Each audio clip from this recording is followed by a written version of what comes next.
So like Gigas is long gone. Bro, fuck Gigas, dude.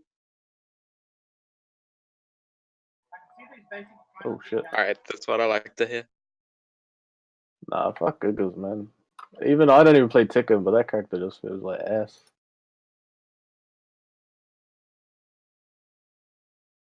I thought you were gonna play Tekken Hideout, Regan.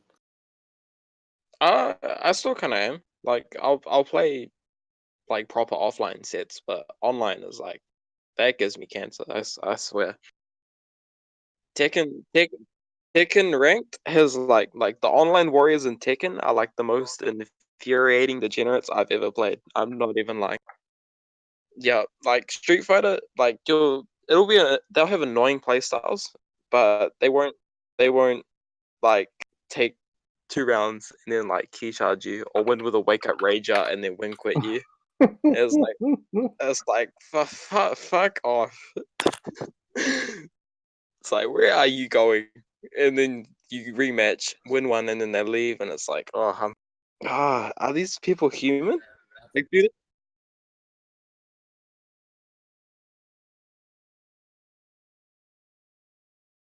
Yeah, but at least with Street Fighter, we don't get like the like random Street message Fighter, like "stop try harding, cunt" and all this kind of shit. At least it's just like we win the 2 matches, move on with our lives. yeah, like Street Fighter is like, I don't think I've run into somebody that hasn't finished the set for a good reason. Like if they've cut it off, it's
uh, The Kiwi thing.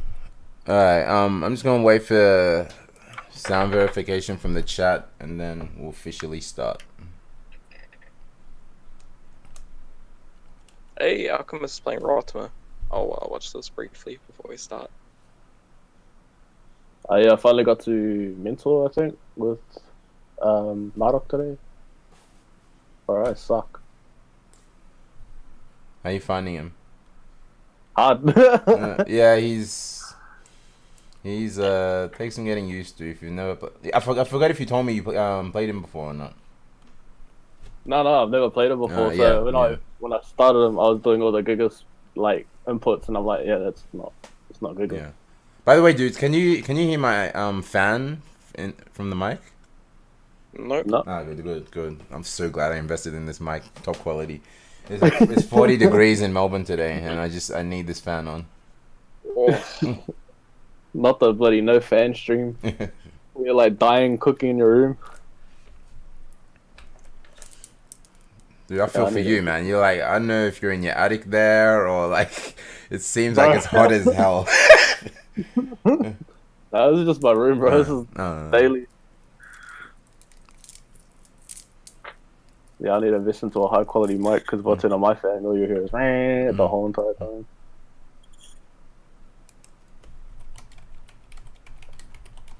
So, Chips, are you gonna win all the majors next year? Because you have no excuse now. I mean, like it's looking like it, but it's gonna be a pretty like Bison didn't change much, so it's gonna be a pretty boring year with the Yeah, but everybody else did. That's the thing, and you got an even more plus hard kick. More plus. No, the high kick didn't change. He only got a V skill. That's it. No, didn't he get a frame buffs to a couple moves? Nah, just a new V skill. That's it. Oh, okay. Yeah, I know, boring, right? At At least you didn't get I would have taken like a nerf to like something just to change something up. Like the 3-frame nerf, in retrospect, it's not as bad as I kind of enjoy messing around with a new Bison that doesn't get blast every single time I 3-frame. I think the 3-frame's like not that big of a deal. Yeah, it can get you out of certain situations, but it's not like the end or be all makes this game like some characters. Because like season 2, like stand like kick blast was like the best because it was a 3-frame that was like safe and it was a knockdown. And now you have to either sorry guys. Chaotic Punisher. Like are all our mics good? Like I know you might be able to hear us. I just want like the quality, like the sound, the volumes between all three of us to be all right. If it is, just let me know and then we get started.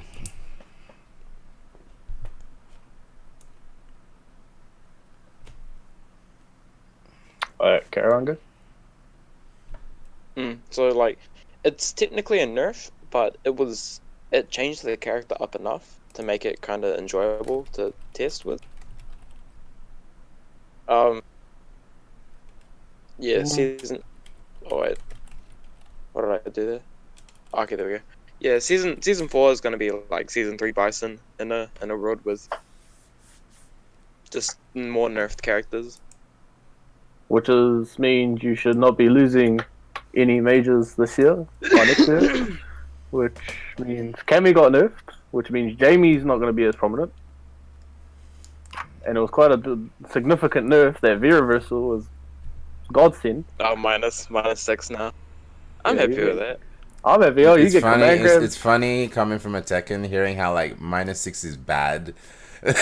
Like for Street Fighter, -6 is bad, but like for Tekken, I was like, yeah, dude, I can still get away. Holy shit. Yeah, but like -6 is like a 14-frame punish. Yeah. So, like, it's crack up.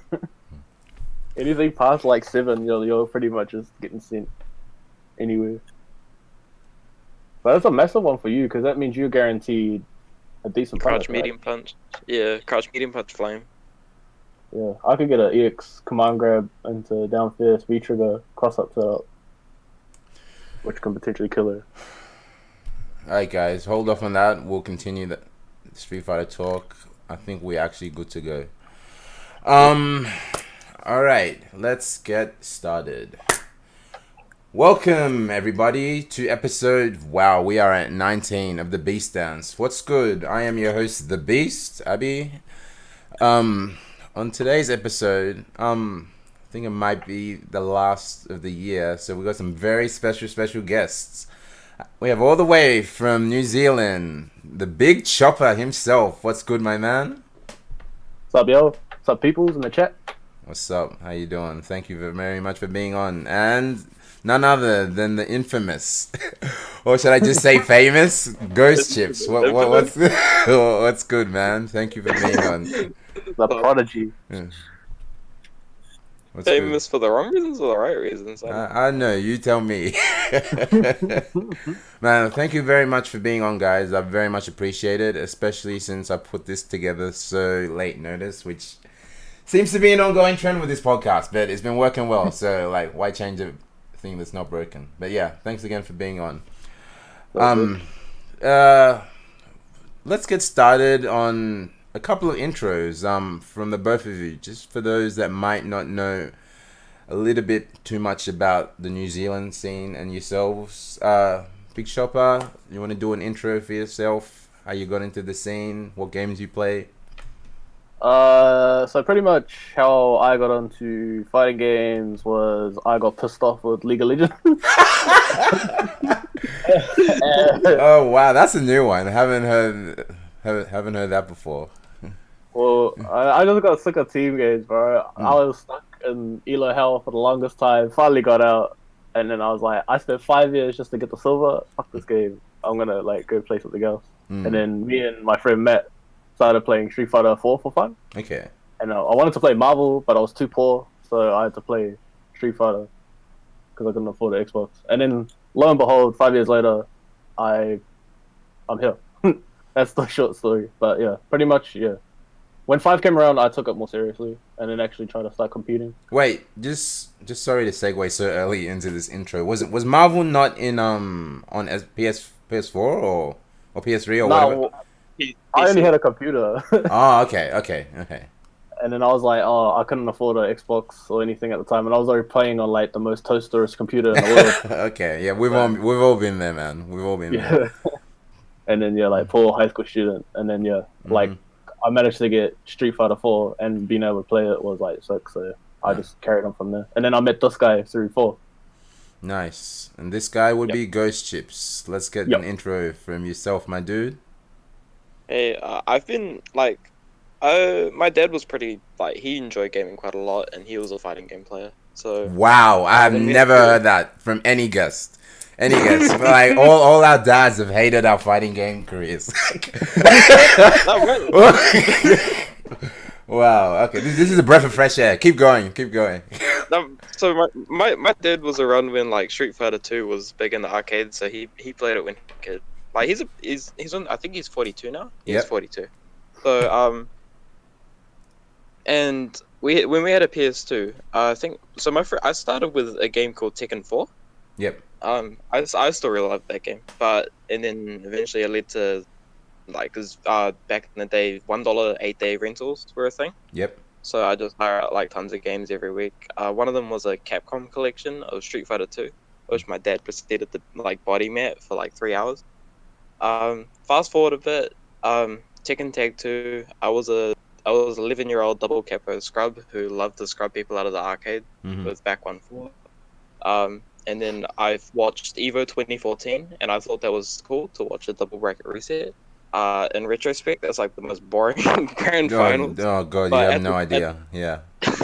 At the time, I was like, man, this is cool. So I started with Street Fighter Cross Tekken because I was a Tekken player. And I got into the Street Fighter side of things. And then when I got a PS4 in like 2015, and Ultra dropped on it, I was like, I'm hardcore getting into it. I got it, and it was like the most fun game I've played in like a long time. And by the end of 2015, which was like August to December, I had like 500 hours in it. And like at the time I was a complete scrub, so it's hard to have that much time into a game when you're that bad at it. But I learned pretty fast, and then I showed up to my first event called AVT, which is where I met Josh, one of the first people I met. And then Street Fighter 5 came along. I picked Bison not because I have like some kind of affiliation with the character from 4. I just ran with it, and now I'm here. Okay, nice, good intros. And just to add on top of that first verse of it was like my second event, so both of us were like exact the same time, like 2015. That was crazy when I met this guy. Wow, well, you can both comment on what was you briefly mentioned your first intro into the FGC, your first offline event. Give us a little intro about that. Sorry, like intro into like the first major that we went to. Well, whether it be a major or a local or offline event, because we all start on our own. Well, to some degree, it depends on the person, but then you realize that there's an actual FGC scene. So. Oh, okay, yeah, I get you. Well, mine's like kind of lazy, and like it was funny because like I went to my first ever like Rambats in 2014, and then I met Dave, and they called me. I didn't have a gamer tag, and I don't want to use my lower, so they gave me a freaking gamer tag, and Lenny gave me what is it, Sephiroth 69 or something. And then Dave came along and he was like, nah, because Jay's a god, bro. Jay's a god. And I was like, looking at them like, bro, really? And then I wanted to enter Marvel. Shut Dave. I wanted to enter Marvel. And then he's like, oh, you want to play Street Fighter as well? And I was like, oh, yeah. Dude didn't even sign me up for Marvel. Only put me in Street Fighter. Oh, wow. And I was ready for the whole time. And then, yeah, pretty much what happened after that is it was always on the Saturday. But because I was at uni at the time, and as bad as it sounds, I was always drinking on the Friday night, and it always started at 2, and I was like never like keen to go. But then when Street Fighter 5 or 4 was about to like leave, and there was the last nationals in New Zealand, I thought I might as well say hurrah to the game I've been playing for like the last two years and be like actually get to know some people. Yep. Yeah, I rocked up to nationals 2015 and met Tafs and Dave and all the other people, and that's when we had this little group called TKT, which was like a PC group for Street Fighter. We were all like scrubs. Yeah. But we all just thought, fuck it, we'll finally meet each other first time in our lives for like how long? Mm-hmm. And then that's how I pretty much got into the scene. And after that event and meeting everybody, and it was super cool. I was hooked. Okay. So how about yourself, Ghost? So I like, even though I really loved the game from like late June, I don't know, from like August to the end, I didn't show up to any tournaments for that. Mm-hmm. I heard about Standing Fierce when I was like really young because I also played MK9, which I still think is the best NRS game That's a man's due game. to dash cancelling. But obviously I was like 10, so I couldn't enter any tournaments. So I'd left my mind for like the longest time until I got into Street Fighter 4. Yep. And I was around on Twitch chats, which is where I found TKT. Me and Josh were both in TKT. It was and so they crew and all of them encouraged me to come out to AVT. So I was like, okay, yeah, sure. I didn't enter the tournament, but I just came as a casual to play casuals. And yeah, so then I entered my first major, First Blood, 2016, SF5 when it first dropped, and I came 25th. Mm-hmm. I lost to Stay Humble, Jay Mason twice.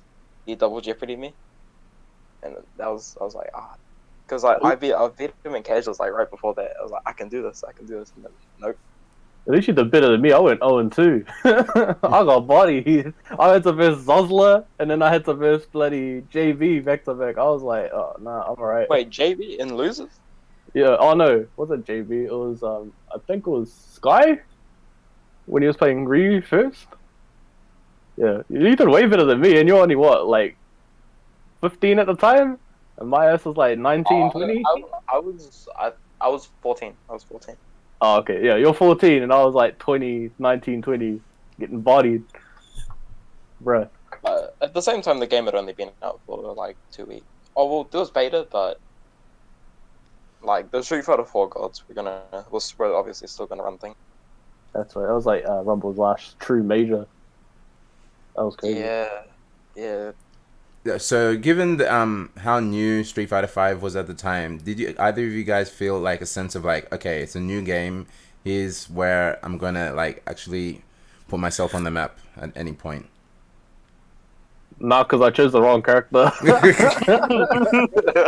I got bodied out the gate. I shouldn't have picked Zangief for season 1. But hey, he's the man. Struggles, man. I know how you feel there. At least GhostChips was on the right track. He picked the character that never got changed. GhostChips picked the golden goose. Season 1 Bison was ass, but like had people known more of the game early on, he would have done as well. Yep. Yeah, true. Very true.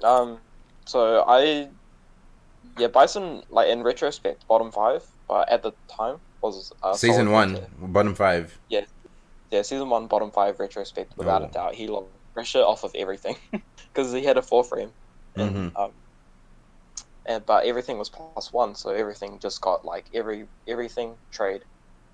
Was it like everything ended with a traded jab? He couldn't really do much about it. His only saving grace was his big heavy kick, which is like if you got a crush cannon, it's like. Pretty much, what Ghost is trying to say, you only had one button to win with. Long story short. One button. Just briefly touch on that, just for those that aren't acquainted with Street Fighter as much as you guys are. Like the significance of a 4-frame jab and the 3-frame, yeah. It's almost like so you know how you guys got 10 frames versus 11 frames. So like Jack with a 11 jab versus I don't know, Mishima's with 10 frame. No, Tekken, all characters have 10 frame jabs across. Like probably the best example of that is in like Tekken 5, where some characters had 8 frame jabs while others had 10s. Oh Lord! What? Yeah. Look at 8 frame. Yeah. Okay, that's cool. I'm already money right now about 10 frames, and I'm like, all right. If my memory serves, it's either 8 and 10 or 10 and 12, but I'm pretty sure it's 8 and 10. And they moved them all, I think, during Tekken 6. I'm hoping I'm getting my history right here, because it's been so long. But yeah, so it's pretty much like that, yeah. Yeah, kind of. It's pretty much just like the one. Well, 3 frame versus 4 frame means like you can't jab, like jab out of stuff. It's pretty much just like you have to take all the pressure. Okay. Or take the throw. Especially like you kind of. Oh no, you go. No. Oh, it's all good. Alright, so like, if you have a 3 frame, you have more areas to challenge, which means that like the person being offensive has more to think about, and you can kind of convince them to give up their turn earlier if they're trying to catch a 3 frame. Whereas against a 4th frame character, they can kind of disrespect a lot more and stay on them a lot harder than if they were a 3 frame. So this is a big deal in season 1 because Chun-Li hit her air legs, which I think was plus. It was +1, yeah. Oh, +2. So Jamie, so I was on to confirm. Yeah, Jamie, was it +2 or +1? I can't remember. Until we'll just keep talking because delay, but all good. Yeah. Another thing is, Oh no, you go.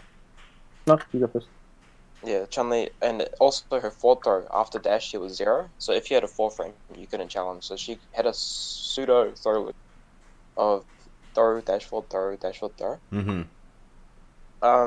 So for all you ticker people, that means you can't tick.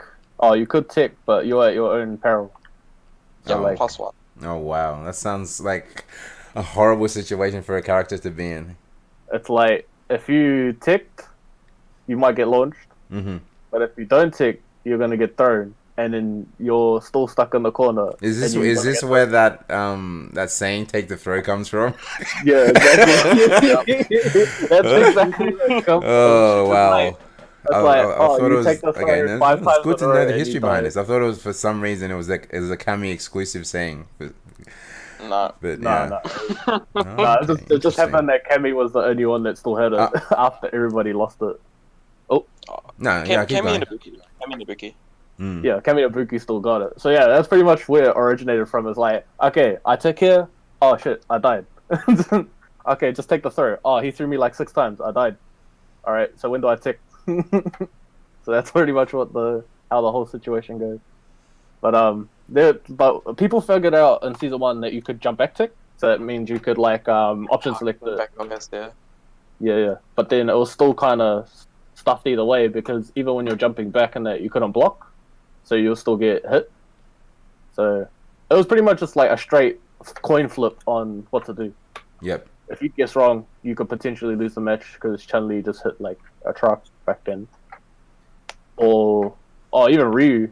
Remember Ryu? Ryu VT1 super stun damage. Yeah. Stun and like, damage. Oh. Because and the value. Because the values in Street Fighter, because we got stun gauge. Yep. It's like it adds even more pressure on doing the right decision. So for some people it cracks, and you can kind of push reads on people. Like you can try to push certain situations, like reversals and stuff. So imagine you're like, oh, last wake up, you got that throw loop bullshit in the corner. Yep. Because you know the stuns on one touch, that throw loop either is gonna hit, or he's gonna get jabbed, and you get a little minor combo, and then you get stunned. So no matter what, it's just a straight coin flip. But because you're most likely going to reversal to try and get people out of it, you can bait a lot of stuff. But no matter what, you're still stuck in the corner, so they just need to do whatever. So it's like when you're stuck in that situation. So the moral of the story is pick a 3 frame character. Yeah. Just pick a top there, and you'll be sweet. Your only options for 4 frame characters really are Guile and Urian. Like other than that, I don't recommend picking a 4 frame character. It's interesting. It's interesting to hear the backstory on this because it makes it like even more applaudable when you see guys like Problem X or people who or yourself Ghost like who pick those characters and do well with them. Like if it's such like a determining factor in the meta of Street Fighter. I'll say it's season 1 Bison. Season 2, 3, and 4 are all good for Bison, I reckon. But season 1, winning in season 1 was like, especially late in season 1, was pretty hard. And you actually did pretty well because you made top 16 too at nationals that year. Yeah, I upset Sol, and then I upset Wazza, and then proceeded to lose to Sky and Jamie. That's alright, because Sky was playing Ryu, and Jamie was playing Chun-Li. Sky looked Sky was like late 2016 was near unstoppable. Yeah, but don't talk about that grand finals, bro. We're not gonna blow him up on stream. But you know, Mason, he got that OG experience. Nah, it's like a mix though. Oh yeah, it was like OG experience. And like that he dropped the combo. And the biggest mind break I've ever seen in my life in a tournament. Yeah. Jeez. Like, I still haven't seen anything come close to that ever since. Was this at nationals during 2016? 2000. Okay. Yeah. It was like, should we just say it or no? Yeah. Let the people know. We might as well cover it. Backstory. Yeah. So pretty much what happened with Sky, he was in grand finals against Mason, aka Messiah, the Marvel player. Yeah. Cammy versus Ryu. Jambo was last game of the tournament, last round, and Mason still hadn't gotten any rounds. Mm-hmm. He was literally last game, last round. Yep. Half a health through. He woke up DP once, guessed wrong. He got blown up for it, and Mason brought it back from that one half health round all the way to winning it. Oh wow, that's holy hell! Tell me that's on YouTube somewhere on Twitch. Like I'm gonna hit up Dave, but dude, that's it's safe but not. It's like safe but not released. Okay. Oh, well, that sounds like a comeback you want to watch. Nah, it was kind of just like sad after that because like he tried to make the comeback in the next game and it just got worse and worse and worse. And then he just started waking up DP, and Mason got in his head. Oh yeah. And then it wasn't like one of those like awesome comebacks, like the hype ones. It was almost like he cracked, and it was hard for him to make the comeback at all because he just got read like a book after that one DP. I don't know. It was a hard one. It's not but yeah. Long story short, the crowd was pretty anti-Jambo as well. Bro, all of us were like anti all those dudes, because we were just like hating on the characters at the time. Because it was like Ryu, Chun-Li, everyone hated Chun-Li. No one would ever back Chun-Li at the time. And then everyone just didn't like, because like, shout out to the Soul Factory by the way, because you got Jamie and that in the chat. But at the time it was like Jamie, Jambo, Ting was doing alright with playing Mika, but those are like the Soul Factory guys. And they were the new kids on the scene type of thing, 4-5. And they were smashing everybody the whole year. And then Jambo making grand finals versus the old blood, which was Mason. Of course, all the old blood dudes are like booing the new guy. Yeah, like, you got your allegiances. Yeah. But that added to that match as well, because everyone was just getting hyped for Mason and the comeback and that, and it was just like the pressure was. I couldn't handle that. That was like way too much. It was like everybody was against Jambo, everybody, and that sucked. Because I was all good with Jambo. Speaking of allegiances, I remember Zazob and Dan Banter touching on it briefly, but as far as like FGC wise in New Zealand, where have you got your major pockets? You guys are both from Auckland, and then where are the other spots? Oh, it's like Wellington, Hamilton, Wellington, Christchurch. That's like all the pockets, and then you got a couple guys like from what was it? Palmerston North. Palmerston North, yeah. So there's like pockets everywhere. Like really cool. Yeah, they're starting to getting pretty good. Goofy, Sean, and Lofty. Lofty, definitely. Lofty's. Lofty is. Yeah, he nearly took you at Nats this year. He almost put me in losers at Nationals. And then I was like, come on, man, just answer it. Once you would win the match, and then you just kept jumping at him, and I was like, Ghost. So every area's got their locals and offlines and their majors, or they're predominantly held in like one area?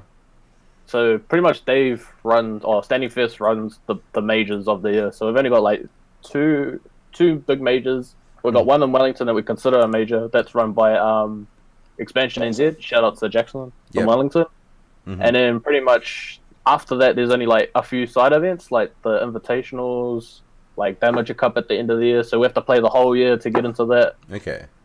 So that's like our top. That's like our Capcom Cup for New Zealand type of thing. Jambo. Oh, Sky won that one this year. He bodied me and goes. No, he didn't. Oh, he didn't play me. No. I lost the thing in Germany. Yeah. Oh, that's alright. Shit. So yeah, that's pretty much like the three big majors. So we have. Sorry, what were they? They were So we got. Fuck.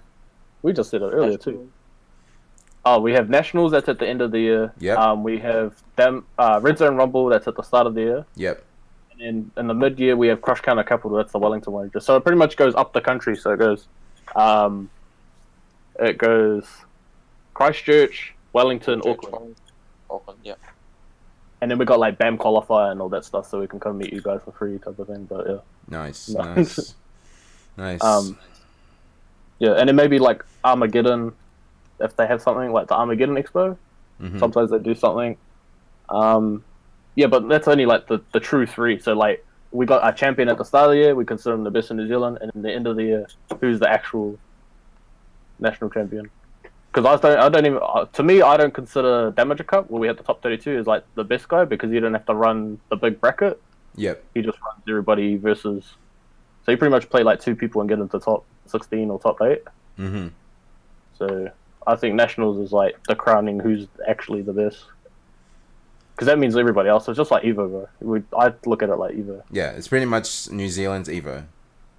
I wouldn't even say it like Evo. Well, maybe. Well, New Zealand's major event. New Zealand's major event. Yeah. Yeah, exactly.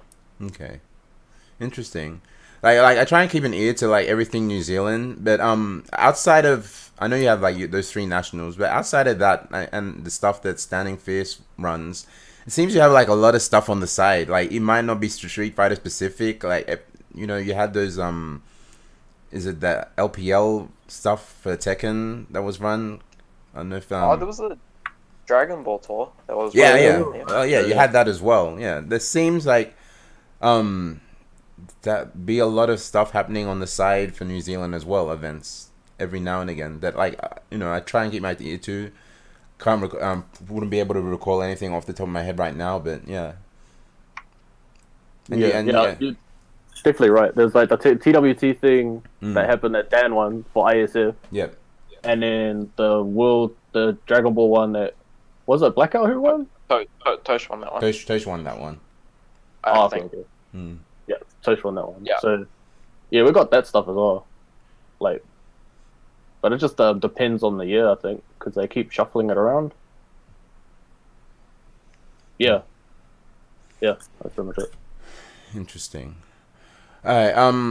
Let's segue a little bit into some recent events that have just happened. Both of you participated in Gfinity. Second season. I can't remember if any of you had qualified for the first go round for the first season. Correct me if I'm wrong. Ghosted. Yeah, that was me. Okay. Yeah, but you had more of a showcase in second season 2. Tell us how that was for both of you, the experience. You go first, Ghost, so you can elaborate from season 1. Oh, from season 1, like starting with season 1. Yeah. If you... Season 1, I didn't really know what to expect. I was mostly going there to play in the locals, play the locals, because I didn't know whether this thing would last, how it would be run, whether like how it would be received. It was esports, so I was like, okay, this is a high likelihood this won't be received very well. Mm-hmm. But when I played in it, I was on a team with Kamzas and Robbie Sla. Yep. Rob's like the Deceptors mascot. I was on Deceptors, and he's a solid player. He has a lot more work to do. Mm-hmm. It was pretty hard to win with him. Yeah. But I got in a few decent shots. Like I went 1-1 against ROF on one of my weeks against Order. Yeah. I went 1-1 with BK on my week, yes, and then I 2-0'd Llama on our week with Ivan. And then that's when Cam and I had to step off, and then Mont came in to fill the rest of the week, and we eventually finished 5th. Yeah. So, annoying, but yeah, I'll take it. Look, sorry to interrupt, but I just wanted clarification. it seems like the way the draft works, there's a lot of, some teams have like, explain how the draft works, because if I look, like I know a decent amount about Street Fighter to see like the teams at Gfinity. I'm like, some of these teams are like, they're a little bit more skewed in the favor of others. I would comment definitely.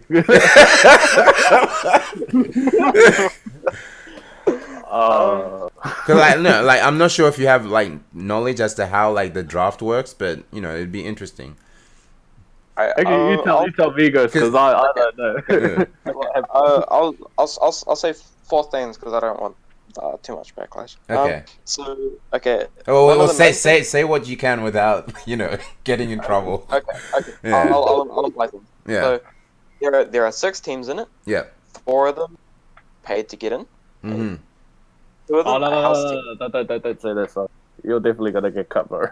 So 4 of them are external teams. They they paid their way in. Mm-hmm. And 2 of them are house teams. The house team almost always come 5th and 6th. Okay. All right. And I'll leave it at that. All right. Okay. Now, it's expensive to fly Perth players and NZ players. So on the draft of Season 2, they dipped outside of the actual draft list to avoid the New Zealand players. Because like there were so many of them that if you exclude us, there were literally not enough players in that list to fill the team. Oh, wow. So they reached outside to pick a player called Stevo. Mm-hmm. And it caused like a mini like, wait, what's happening here? Mm-hmm. And they played it off as like, oh, Easter egg. And so that was pretty annoying. Like I was like, okay, if we dominate the online side of things. Wait, before you continue, guys, look outside your window and see if there's like a car park. Okay. I don't know. Holy hell! No. It's interesting. It's interesting. Like, look, I want you to be able to reveal what you can without, obviously, like if you're held by like a clause, don't say anything. But like at the same time, it's interesting because I did pay attention to the qualifying stage, and like I know like a lot of the New Zealand guys like either are not known to be good, but they're good. Like yourself, Chopper, and I can't remember if Zazov was part of the qualifiers or not, if he entered or not. But like a lot of New Zealand players are good, but to see them not picked on the regular for their teams, it's just like it's it's like what's going on here. Then you realize like stuff like the teams have to cover the cost of flying them out, and I'm like, yeah, that's a thing, but how much do you want to win the actual event? Yeah. So and that's where the house teams come in, where like they almost 5th and 6th. Yeah. And that's basically where all the that's how it comes out to be. I'm surprised they didn't. I was expecting them to put some New Zealand players on and then forcing them to be subs because they, the esports like that. They'll well, that's what I thought too. Until they put fucking Ben $sign and fucking 2K Gal modem. Oh yeah, there was a no. I love 1K modem. He's a cool ass guy. But like he was a Gal player in I think bronze who just entered every single tournament and went 0-2 every single time. Yep. And he got on Gfinity stage. Wow, really? Yeah. I versed him in the showcase as well, thinking, I just need to beat these dudes to get on for Season 1. And then I saw this guy on the team and I was looking at it like, okay. And then cried myself to sleep that night. So, and the fourth final thing is that the best way to get on is having a pro recommend you. Yeah. So for Season 1, I was told that ROF and Somniac actually told some of the Gfinity teams that I was a very good pick. Yep. And that is actually how I got on. I finished Season 1 online, after they cleared out the players that were already sponsored, since you can't actually be in the draft if you're sponsored. Yep. I finished first on the leaderboard. And so it would look very bad if they didn't take me. Because like they intentionally skipped the first place player. Yeah, how would that look? That's not a good look. And just So, elaborating on that as well too, it was the same for me as well. Some shouted me out for Chiefs, and tried to prove it, and I was second on the leaderboard in season 2 compared yeah, to they were what gonna you had skip to. you as well. Yeah, so it's definitely looking like that's the golden recipe to try and get on some of these things. Either that or prove yourself. Like once you do get on, I mean, Yeah, like Josh, like he did incredible. Like I dropped the ball, but you know, Josh kept running. So I'm very, very happy Yeah, with but I it. was like fumbling over myself while I was running. I was like, pretty much did a knock on some of those matches. yeah. But Ghost, how much do you attribute that to like the format of the event? Oh no, the losses that I had, I do not attribute to the format. I lost fair and square. Okay. Because it's been widely disputed, you know, like grassroots FGC tournaments are very different to what Gfinity's running. I'm not saying it's bad, I'm not saying it's worse, I'm just saying it's different. So you have to like adhere to a completely different style of play. But yeah, like so my record was my first time on, I beat Travis 2-0. Yep. My second one, I beat Llama, and I beat Space Ghost. Mm-hmm. And when in playoffs, when we played Order again, I lost one game to Travis and then one game to ROF. Which I was disappointed with because I can win those matchups, especially the Travis one. And just in the heat of the moment, I kind of just cracked pretty hard. And yeah. That's what happens when you're at BKB till 5 a.m. playing Mafia, bro. Oh man. Gotta sleep. Oh man. Please tell me you did that after and not before. No, the first time we were there until 5 a.m., but the second time we actually went home and I got some proper sleep. Yeah. Which was playoffs because everybody wanted to kind of take it seriously.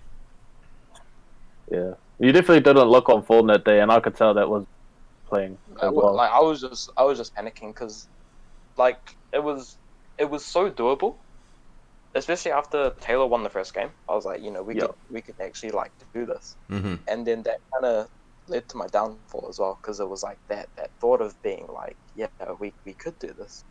It was like, okay, no, it's slipping. Yeah.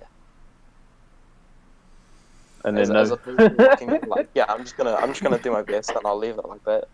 Which is how it was playing up until that day, which is kind of lame, I guess. Chopper, lay down your experiences because you kind of had a coming out party with season 2. Yeah, I was just like, for me, I was just like, it was my fault for not getting the top spot and like getting drafted in season 1. I think in my head, because I was 6th up until the 4th week, and then I had enough of the online, like trying to. Oh really? People. Yeah, bro. Yeah. I did not do that. Yeah, keep going. Sorry. Yeah. Oh, that's all good. Yeah, I was 6th up until a certain point, and I just couldn't handle the online matches anymore, bro. It was like when I was Travis and the Abbey Mirror, and the whole thing's just teleporting like it's freaking MK rated. It's not. Nah, yeah, that is the unfortunate thing. I've heard from a few players about like the struggle of. Well, it's online. It's not specific to Street Fighter, but unfortunately, like that's a qualifying phase for Gfinity. You have to deal with the online, and I don't know how very well regulated it is, like in terms of quality of internet connections, but. Yeah, exactly. It's fair all around because it's internet at the end of the day. But my mind at the time, and I'll be first to admit, like Oz internet is trash compared to New Zealand. So like that, dude, that legit. Yo. So like I'll put the blame on our players. So like yeah. So you have my sympathies. All the AU FGC is godlike. All the people are godlike. But your guys' internet is not. It's just. Like that's all, yeah. So pretty much, long story short, I'll carry on with the story. I went from 6, and without playing for like 3 weeks. So there was the last like 3 weeks of the season. I dropped all the way to 30. Oh wow! Yeah. Oh, I wasn't even 30. I think I was like 32. But because some of the players didn't, what is it? Yeah, some of them dropped out. Or eligible? Yeah, some of them dropped out. Yeah. And other ones were sponsored. Yeah, the other ones were sponsored. I made it into 30th, and I played in the showcase against these 2 players. Shout out to them, they're all good people. Ben $sign and 1K Modem, and those are the bronze players, and they got shifted off to Gfin, and then I was watching it, and I was like, I should have just played those last 2 weeks, man. I was like, I fucked up. Oh, wow. Poor dude. Now you know. Yeah, no, I know. And then season 2 came around, and I was like, I don't care what I have to deal with. Fucking, I'm doing this shit, and here is Panda teleporting on the screen and shit. And, and I'm like, all right, fuck it. I made 2nd place, Ghost, like, because I think I went like 0-2 the last 2 weeks, but at least I like joined it. I got the points, and I didn't like drop. You got the points. It's important. Yeah, because I got back-to-back just unplayable connections. But yeah, because I got 2nd, yeah, Somniac and ZG vouched for me, saying Abby would be mean in this format and stuff like that. And because of the way I was playing at the time, yeah, I managed to get into Gfin season 2. Nice. So that's pretty much how that came about. After online struggles for fucking nearly half a year. So I know, like, with the squad, like, you got your main 3, and depending on like the performances of those 3, depending on the week, you might shuffle. How many subs are there? Is it 3? 3. Okay. Like, so you got pretty much like 2 teams. Okay. So 2 teams, yeah. So like you obviously cool. With well, Chiefs had Som, ZG, and BK, and that's a solid team. So you're probably like biting at the heels, like, when am I gonna get my shot? When am I gonna get my shot? Well, that's what I was thinking. In my head, I was like, oh, I'm not playing season. I guess I'll see you guys next time when I saw the roster. I was like, yeah, I don't think they might risk this one. But no, Som was super cool because ZG at the time had to go to France. To play in Red Bull Comité. Yeah. As well as BK. So 2 spots were open. So 2 of the subs had to play. Yep. And it was me and Shinkan for the first week. And we were gonna get Acrylic Saint to play more, but I won't say anything. It was a bit of a scuffle in the background, talking a bit of smack here and there. I won't say who. But yeah, so he got shifted to the last week. But I think it was kind of cool because then he could have really proven himself in that last week, wrestling order. Yep. But yeah, that didn't happen. It was just, I think it was the format that got to. But yeah, rolling back, having my first week on Gfin up against like a really decent team, Avant. I don't know why, I just felt confident because I've versed Rumors before, the year before, at BAM, and I beat him with Zangi. Yeah. So I know what he plays like, and then he got leagues like 100 times better since then. But I still feel like I have it because I had a character that could deal with the matchup now. Instead I just didn't have to deal with all the, and because Geef sucked at the time, I had to play Abby. And yeah, from there it just pretty much, I didn't think I'd be doing that well against Rumors and Space Ghost. And then yeah, that kind of put me on the map when I 2-0'd both of them. Well, they say 2-0, but it's 2 rounds, so it was funny because I like building it up. But yeah, and then fast forward over to the next week's, we had to verse, I think it was Deceptors, and I had to verse Panda, and that was my like bane throughout the whole online qualifier. So I was like, we're getting a bit of redemption here. Laugh like now, motherfucker. I was like, no teleporting now, hey. Nice. And then, but I still made a miracle comeback. I should have lost that, but he caked it on his end as well. But yeah, no. So that made a mean highlight reel. And then after that, they wanted to save me for champions against Avant, or for like the finals. Yep. So they play me for the rest of the weeks, for good reason, because they don't wanted me to like share tech or anything like that. Which I don't know why, because I think it'll be the same result all the way around. But so that's actually a thing. Like there were moments where a team might sub out a player just because they don't want the other team to get a hold of tech and whatnot. I don't know. That's because I find that weird given the landscape of like, dude, you can go on a YouTube video and like watch it, like some top tier Abigail play, or maybe it was just because of your play specifically, but who knows? I think because like you don't realize what he can do in a 1-to-1 until you're in there. Yeah. Okay. Like, because you're like, all right, I'm gonna do this, and then he just charges a fierce in your face, and then you're just sitting there like, oh shit, and then you just get crumbled. Into the corner. Oh shit! I lost off like one combo. Yeah. What the fuck? And then so I guess they kind of wanted that, and plus I wouldn't, and to stop me from playing in the locals, so they could get used to me, because Travis never versed me, when I versed him in grand finals.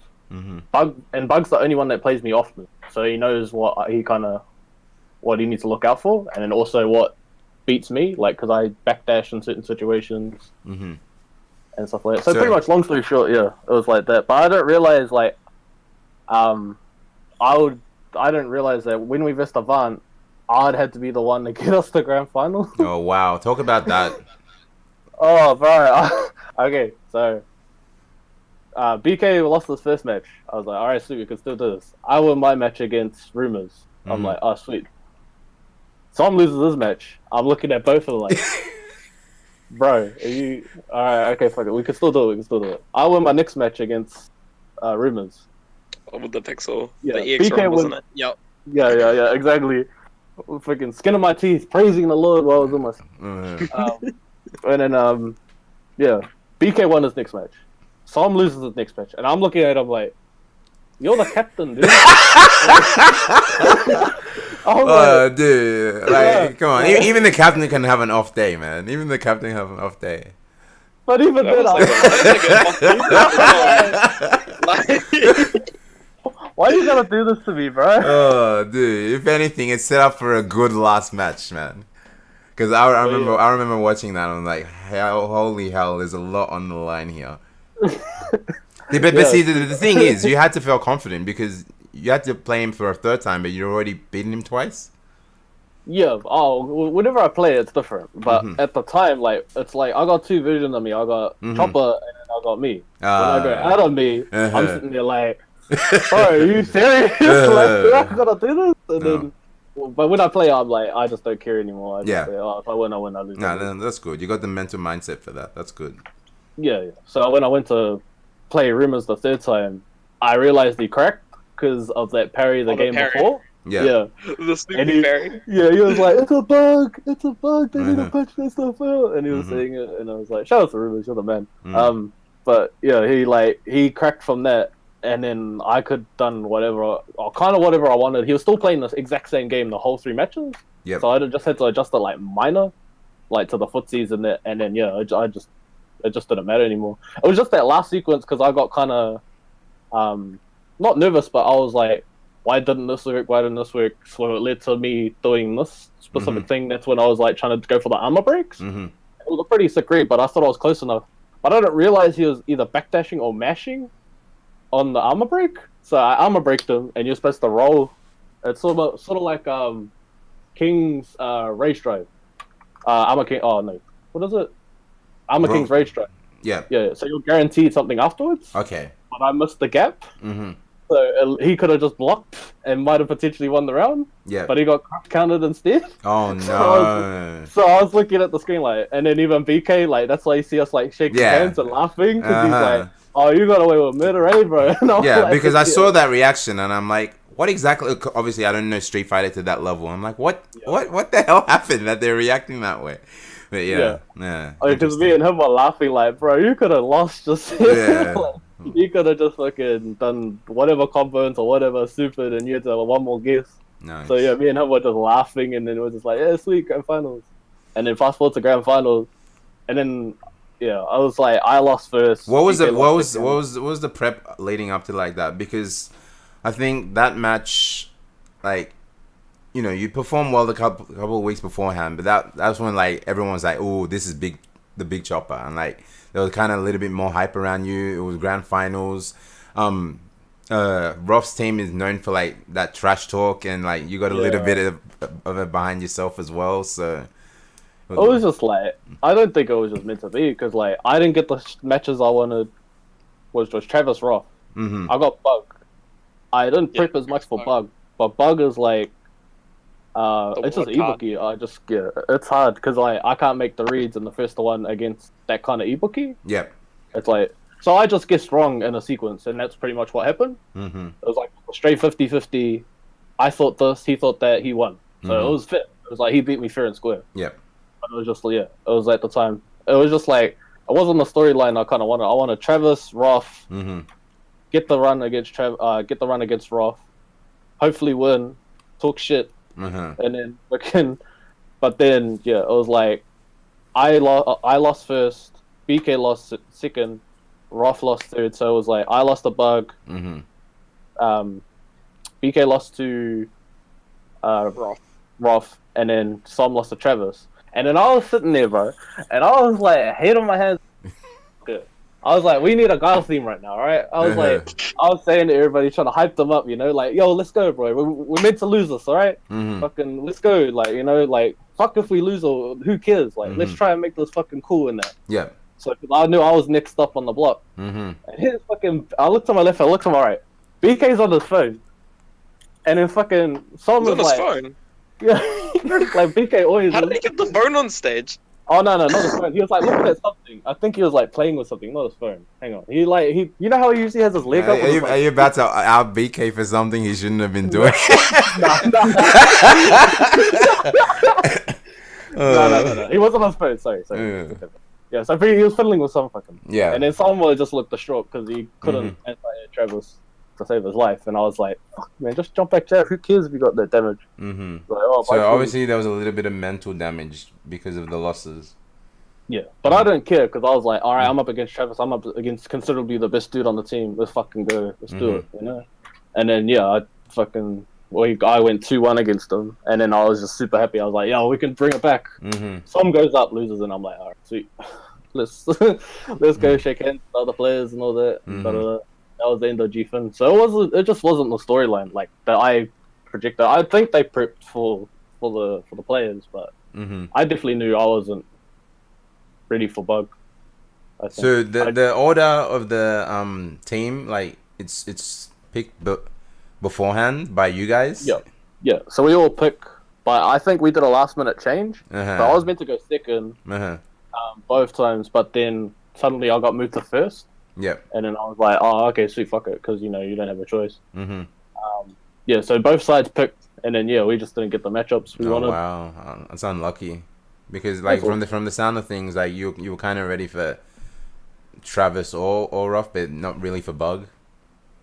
Yeah, I was like, because I thought like Bug, I could be honest and just say, like it's it is what it is. Like I just and it's first to one. Always going to be tough. Actually, I like first to one. Like not because I play first to one. I treat it like how online used to be. Like first to one, you leave, and you didn't get the first to two. Yep. I don't treat the first game as a throwaway because you never know. So and that's whenever I play tournament, I never treat the first game as throwaway. I treat it as you use the strats that you pre-made and use the second game as an adaptive round. So you're never back against the wall, have to win 2 straight games. Because then 9 times out of 10, he can do whatever he wants on the last game. Like you're gonna fall for a wake up DP, some dumb shit. So like if you get that all out the way in the first match and you got a big second one, you can see what his actual tendencies are. Yeah. So long story short, I kind of like first one, and plus my character's stupid. Yeah. I've heard a lot about the talk behind Abigail. Yeah. Now. Yeah, but it sounds like you guys had, for the most part, positive experience. Yeah, I'll say positive experience. Yeah. It's positive on the front end, but on the back end, there's some kind of esportsy shit. But who cares? Yeah. At least we got like a mean trip out of it. I got to meet the god like AU FGC, BKB. Shout out to Stefan and all that. But like your guys' scene is like lit. On that segue, you guys mentioned coming to BAM earlier. Was that this year or last year? For me, it was last year. Last year. Was that your first international trip? Yeah. Okay. Was that same for you, Ghost? Nah, I didn't go last year. My first BAM was this year, but my first international trip was Oceania last year. Okay. So that's right. Give us your experiences coming to Australia and playing the FGC here, like being nurtured from in New Zealand for that long time. You wanna go first, guys? Yeah, I'll go first. So as around OHN time, I think it was coming after my first ever major win, which was Red Zone Rumble 2. Yep. So, and it was after like a long hiatus of me not owning the game. Mhm. After like something back in 2016. Yeah, that's And, wait. Just before you carry on, this mofo didn't even have the game the whole year. And he was beating people by ages. I know. I was I know a few instances of guys like that, man. Like they godlike at the game and like, what? They don't even own it. I'm like, how is this possible? he was That's nuts. yeah, towards the end of 2016, something happened, so we pretty much had to sell everything in the house. Mhm. And I didn't have the game for 6 months after that. Mhm. And then but at the time I was still placing really well. Like I think I made top 8 at like every major up Yep. until I got it back. And Mhm. then when I got it back, my first major, I came first. Mhm. And so I was really hot going into OHN.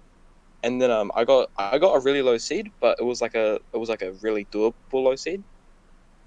Yeah, you So came off then that awesome grand finals too, because that was nationals right before you went to OHM. no, that was a Red Zone Rumble too. Oh, Nationals okay. was Nationals afterwards. after. Oh yeah. And so I get in there, I make it to like the winners because it was like 2 from winner's side, 2 from loser's side. Yep. And so I make it to the winner's end, and I lose to Ibs. Okay. Who's known. I still got the replay on YouTube if you want to watch it.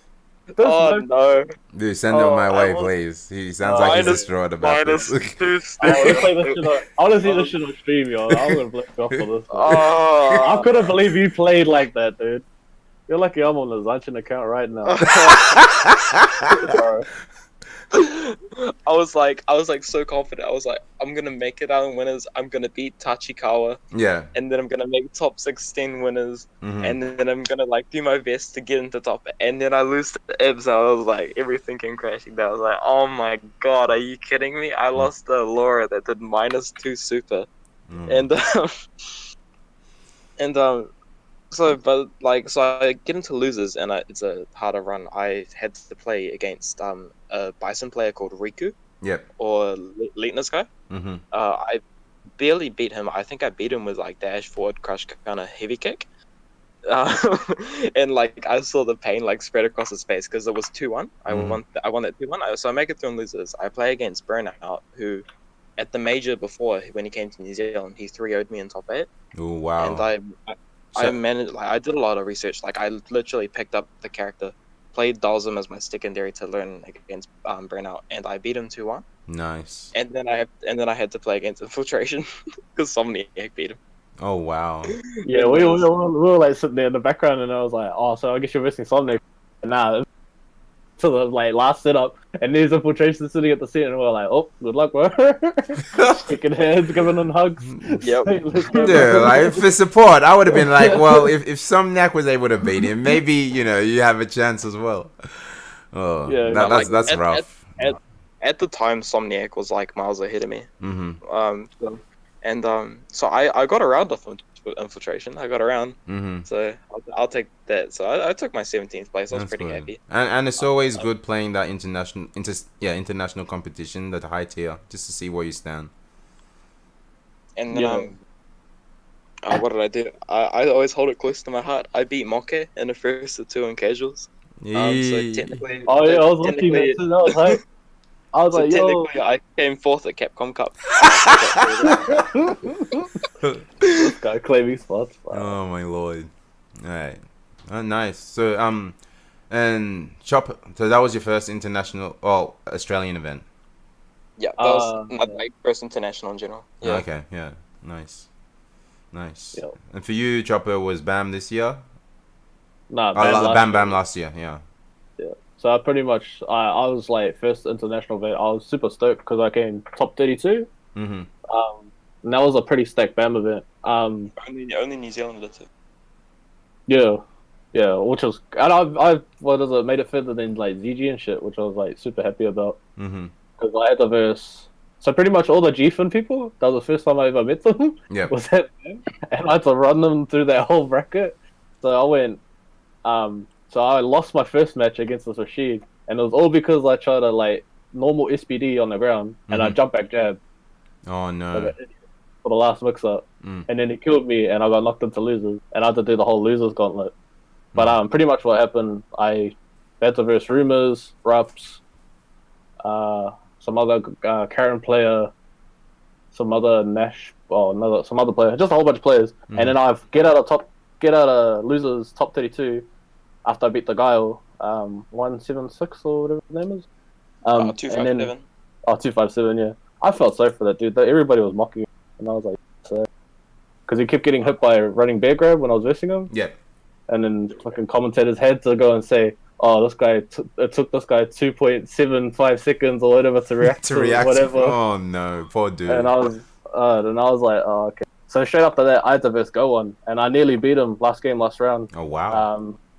Yeah, it was Zangief against this Chun-Li. Mm-hmm. And I got not tilted, but I just didn't know how to deal with heavy kick. Spammed like how he did it. Yep.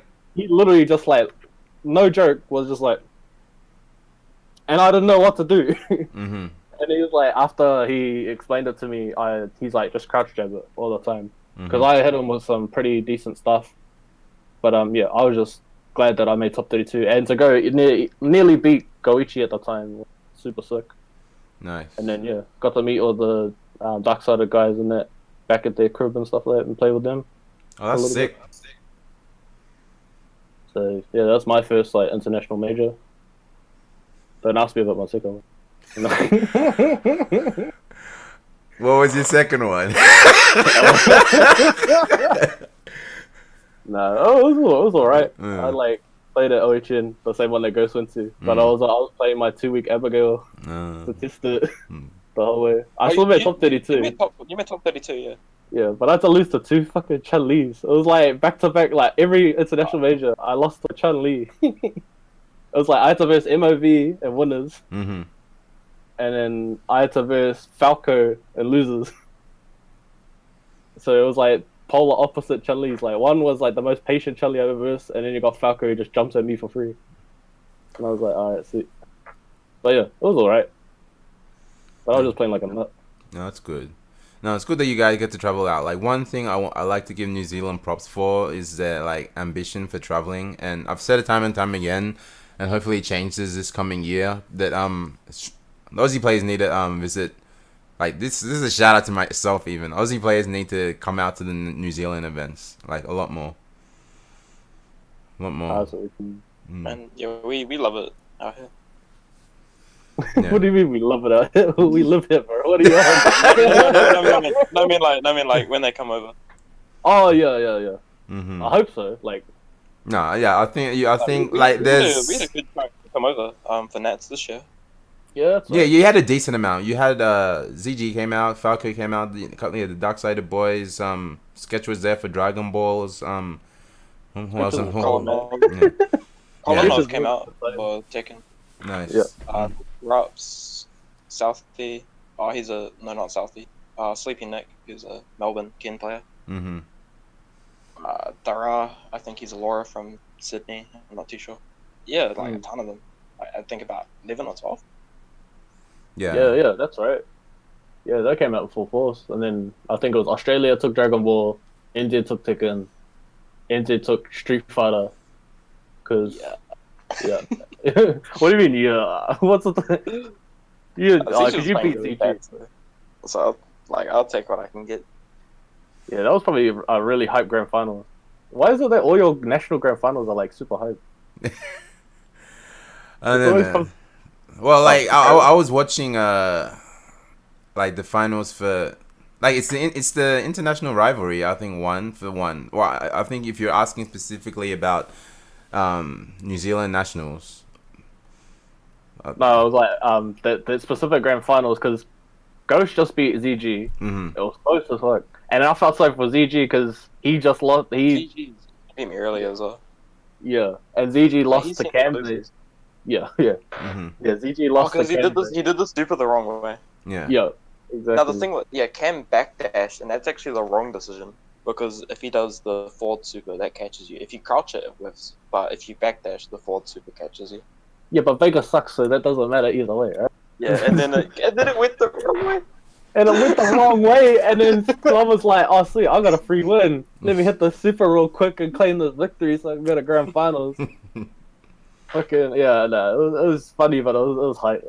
because it's like all the international players got knocked down are just NZ Grand Finals, and then but he goes sandbags for like the next 2 games after he's up 2 games, bro. My goal like was just to fluster game, and he hates playing me and he hates playing Bison, so it was really easy. All I had to do was just jump a few balls and then dash through a few normals, and then like he would like crack for like the longest time, but he picked it back up, so I had to like start playing a bit smarter.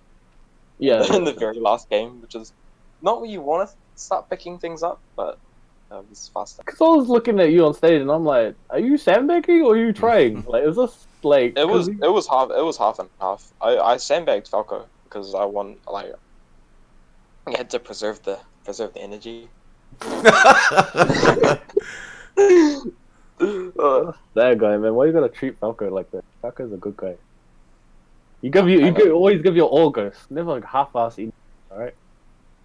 I want to know if there's a thing about Street Fighter 4 players who don't play too much 5 is that they throw like nobody's business. Yeah, true that. And like, they delay tech like nothing, and it's like me as a very shimmy based player. It's very easy to pick up on. Yep. Yeah, so he's just blowing people up with bloody knees for days, looking like a Muay Thai fighter. There's one thing I wanted to bring up at some point during this podcast. Like the amount of hype New Zealand has for Marvel. Oh yeah, yeah. That's insane. That's like it's funny because the guy who runs all the tournaments is the biggest Marvel head in the world. Really? So of course, yeah. Like give us a little bit of history of Marvel in the New Zealand scene, because you said you wanted to try and get into it initially, Chopper, but I don't know if you did it. You said you did it one stage or not. No, actually, after because I didn't have enough time with uni and all that, so I just ended up playing Street Fighter. But because they have like the long history of like Marvel 2, NZ, it's like Mason's the Marvel 3 god. Yep. And then everybody it ticks down, so you got like Lennox, aka Sib, and then you got all these other. I don't know all the Marvel personally, but I just know there's like Dafford. Okay. They were ultra competitive. No, I remember the guys coming over like during the old Shadowloo days and just like wrecking shop. So yeah. Those guys are like the most competitive I've seen in a fight.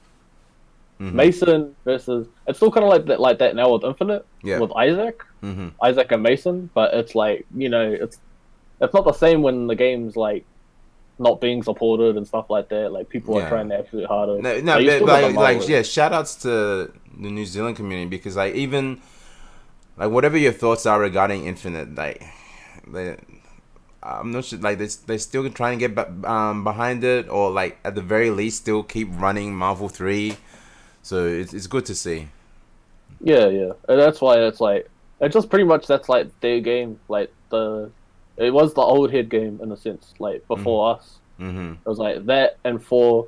4 was not really that big of a game, but then like Marvel 3 was like that game for most. I think it was mostly everyone, and this is from like an outsider looking in. Probably some of the older people that have been around a lot longer than us can comment on that. But every time I've seen Mason play, and then also all the Marvel people play, they take it real serious. Compared to us on Street Fighter, we just kind of half-ass it and zen back. That sounds egoist. Nah. I mean, it's really weird. Like, so outside of tournament, I'm usually like, I don't really take Street Fighter 2 seriously. I'm always more keen on like making around and having fun. But Chopper, he's like the real hard worker. Yep. But in tournament, I'm like dead serious, and Chopper's like he's always like feeling himself real hard. It's like it's like he leaves the room and then suddenly I come in. Like it's like do a 180. Like I'm like super serious up to the tournament, and then I just don't care anymore because I'm like fuck this. And then Ghost is like, okay, sweet. I've been having fun all this time. I can finally be serious for once. And then he goes and win majors, and I'll get bodied by everybody. Oh wow. No. Because I take the game. I'm just a salty dude. Ghost is like lighthearted as. I just hate. I'm too competitive. That's why I like took a lot of shit. No, that's good, man. That's good. Well, it's like it brings a lot of uniqueness to the scene. So Yeah, but I only do it in good sport. I don't do it to like. It's in the game. It's never, Obviously. This is like no personal attacks. Yeah. No, obviously, like, dude, you're talking about OG. I'm all about that era of like talking shit, hyping up the scene. We want a good match, exhibition. Yeah, I'm all about that. So I respect that. I kind of missed that because it's not really around. Like, because I was kind of like that with Halo a little bit in the back in the day, but like. I just like how it was like that when I was looking at FGC in 2014. It was still kind of like, you know, people talking up big game and being able to back it and all that kind of stuff. Do you feel like there's like, even within the New Zealand scene, that sense of like rivalry isn't as apparent? Well, I gotta call people out for money matches, and then no one wants to fucking put their hand out, and I'm sitting there like, fuck you, fuck everyone. No, I'm too competitive. I just think it's just me, but yeah, it's like, it's real lax. Like, the only people, like, when I went over to AU, it's different. Because when I versed Rumors, and even with Roth and that, they all game, like, all those dudes. Mm-hmm. Or, like, cause, like, Roth... Well, those guys in particular, like, a lot of those guys are, like, OG. So, you're talking to some guys who are from that, like... I like to call it, like, the arcade era, where, you know... You're all about, like, it's the OG era where that part of like the shit talking and the competitiveness is ingrained into fighting games. It's not as apparent now. That's just my opinion. Like, what you wouldn't want to say is for better or for worse, but yeah, it's one part of the scene that I miss. But, I kind of like, it's cool that I've met people that are like that as well, because I like that competitive spirit. Mm-hmm. And then when I gotta try and be competitive against Ghost, he's like, nah. I was gonna play myself. And then I look at him like, bro, do you want to win like Capcom Cup one day? You know, I've got dreams. Oh, dude, like this motherfucker's just like, nah, I want to play Sims. Well, his chill mentality is working for him. He's arguably one of the best in New Zealand. Yeah, he's like Buddha, and I'm like fucking evil view. I'm just always mad. Nice. This guy's chilling, chilling. Nice. So money match, like, nah, man, come play my Buki, dog.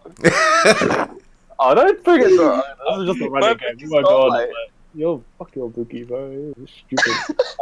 But yeah, I just wish there was like, because I think, like, in all honesty, I think Oceania could make, like, how Mina ID and all those subs, like, we didn't really consider, like, Czech Republic, or not Czech, Dominican Republic. Dominican Republic, yeah. Yeah, as, like, a really top scene in it. But then Mina and then Kaba come out the woodwork and then just start smoking people. Even though people don't like their styles and they think they're quite crazy, they're good players at the end of the day. They're beating people. It doesn't matter what style you don't like. A style is a style.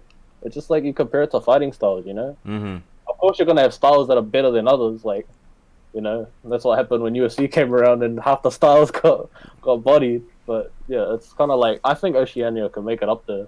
For most fighting games.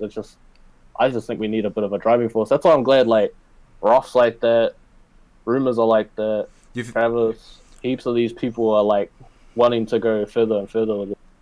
Do you think it's, like, not just that, but the amount of opportunities given to Oceania?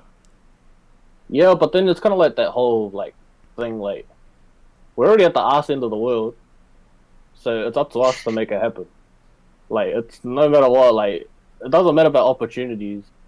It's up to the person himself to make it happen, you know? I'm one of those guys that thinks, like... See, but the thing is, like, take for example, the Capcom Pro Tour. Yeah. The amount of events that are held on, like, stateside as compared to Oceania, where, like, only BAM is you know, you get points for. Like, OHN, unfortunately, didn't happen this year, so you won't get points there. You know, if you saw more events like that happen on our side of the world, you think it'd give Oceania more ample opportunity to compete. So, I'm thinking of from that point of view. Yeah, but it's like a double-edged sword. It's like, we got given opportunities before, but didn't live up to the expectation to keep coming back type of thing. You get what I mean? The reason why they have the majors in the spots they do is because they're the most dominant spots in title. I get that, and it's all population, yeah. Yeah, or not even that. Like, it's just like the caliber of players. Mhm. You want to give it to the people that are performing the most. Mhm. That's why Japan's always, because Japan's the scene. Mhm. America's the scene. Europe's now becoming the scene. Mhm.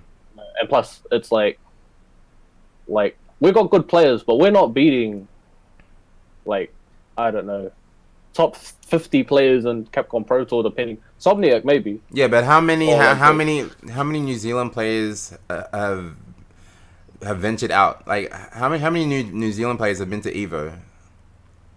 No, oh, Like No, probably not for. I'm not really for Street Fighter. Oh, not I for- mean, yeah. They went in 2016, but 2016 was like baby days. mhm. yeah. All I can say is like none of the top New Zealand players have been to Evo, but the closest that we have gone Mhm. was Australia. I still think like if we could get that XP, we'd be up there. But it's just hard either way. Like that's what I mean. It's gonna be hard either way going forward. Mhm.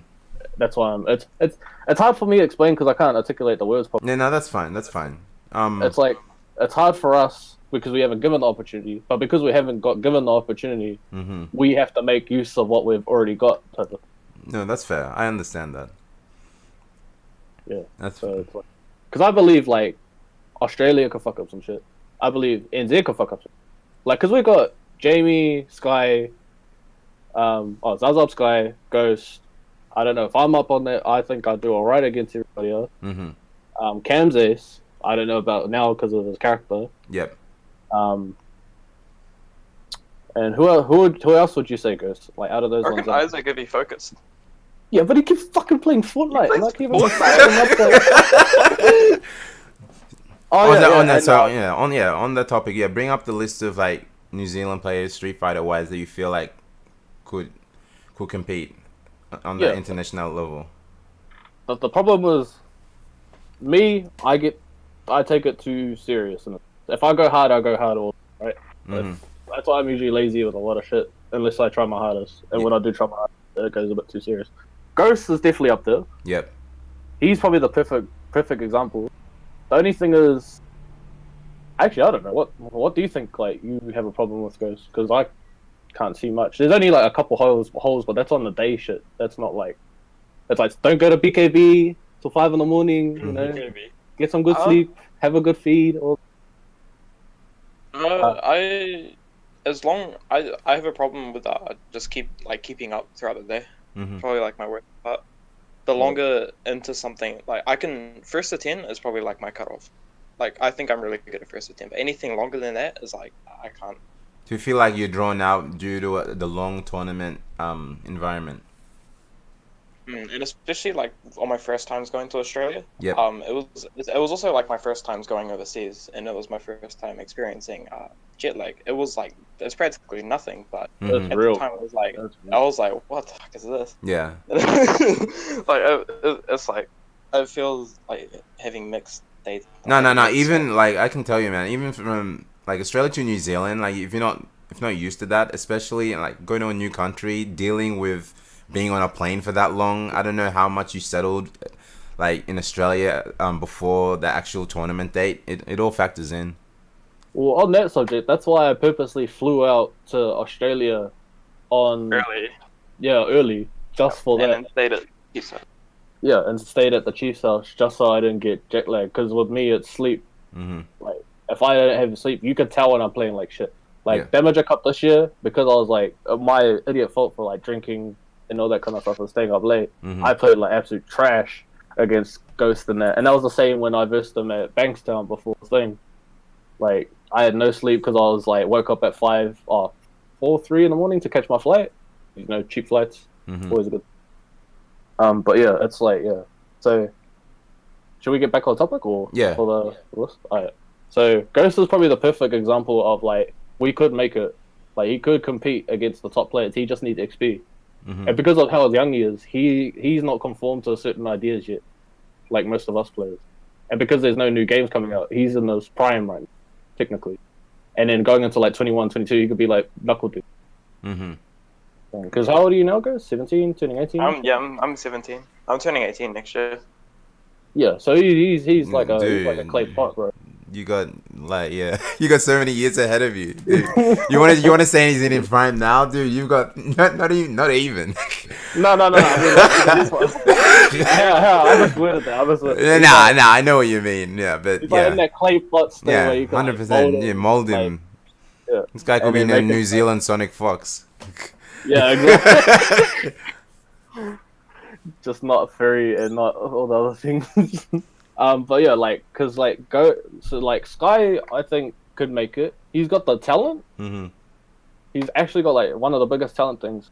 One thing is the two things that's wrong with his mindset, and he doesn't like labbing unless he's forced to. Mm-hmm. So it's all good, but it takes you a long time to learn all the situations manually instead of setting them up yourself. It's just like, you go into training mode. Yep. Like you're trying to look for stuff and all that kind of stuff. If you see it on a video, you test it out yourself. He's not that type of guy. He'd rather play you for like 10,000 matches to get the matchup down. Okay. But if we only got like GhostChips, me, Jamie, what happens when the best Fang player gets put in front of him, and then he's doing some fly bullshit, flying around his ass, and then he gets fucking bopped in the head with some bullshit. It's just like that. So he could definitely be one of the biggest ones, and I vouch for him like the hardest. But it's either he gets super serious about it or just whatever. Jamie could have been a super godlike player. Jamie, if you're watching, stop fucking moaning about your characters, alright? Bro. Like, okay, in all honesty, that's your biggest fuck up, alright? You treat all your top tier best characters in the game like they're half-assed, alright? Like, they got flaws in them, alright? Just ride the wave of having a mean character, no bad matchups, and you'll be the most godliest player ever. No, you have to be like, fuck, Kami's not as good as fucking Fang or fucking Ryu or whatever fucked up shit you gotta say. Akuma. Like Akuma. Like, one of the funniest tweets I saw him, the reason why he picked Chun-Li in Season 1 is because he couldn't beat Jambo with Sim, so he decided to go straight to the top. And then still couldn't beat Jambo with the top tier. So it's kind of just, yeah. So yeah, Jamie could definitely be a most godlike player. He just needs to change his mindset. Zazov definitely a down player, yeah. I feel like he's a down player, bro. If it was like a volume knock, he'd be that guy. Oh wow. He'd be the negative like 5. More than that. Yeah, and it just seems to be like that group's. Well, not Ting's accepted. Ting and Cornova are the exception. Like they just seems to be like this mindset between them, like because of the character, I can't do what this or this or this. But like, because I've played shit characters. Bro, I don't downplay my character.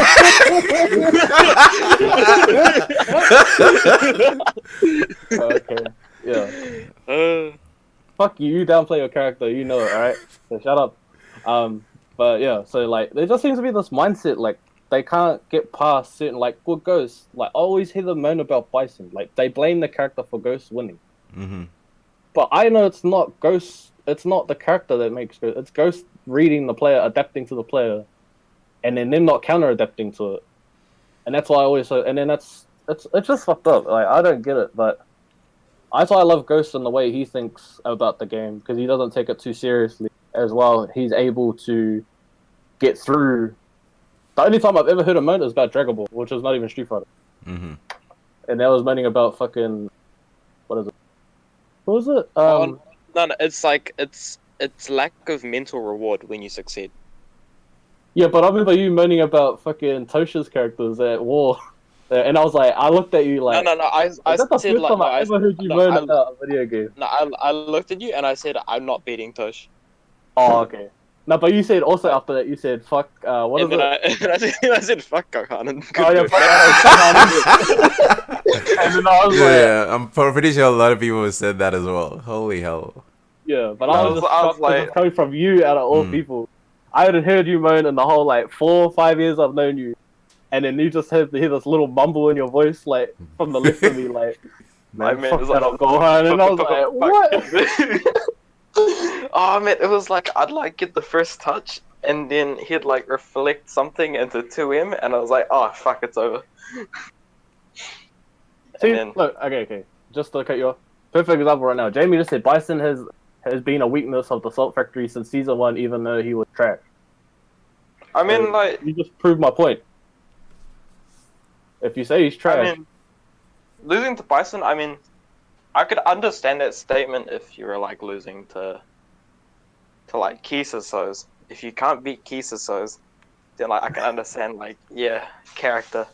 But I mean like it just I'd be like, man, I keep losing to NL and I keep losing to Margo and Cammy is fuck, I can't beat Cammy. yeah. But that's the thing. It's like we've gotten to a point in the fighting game community for most games.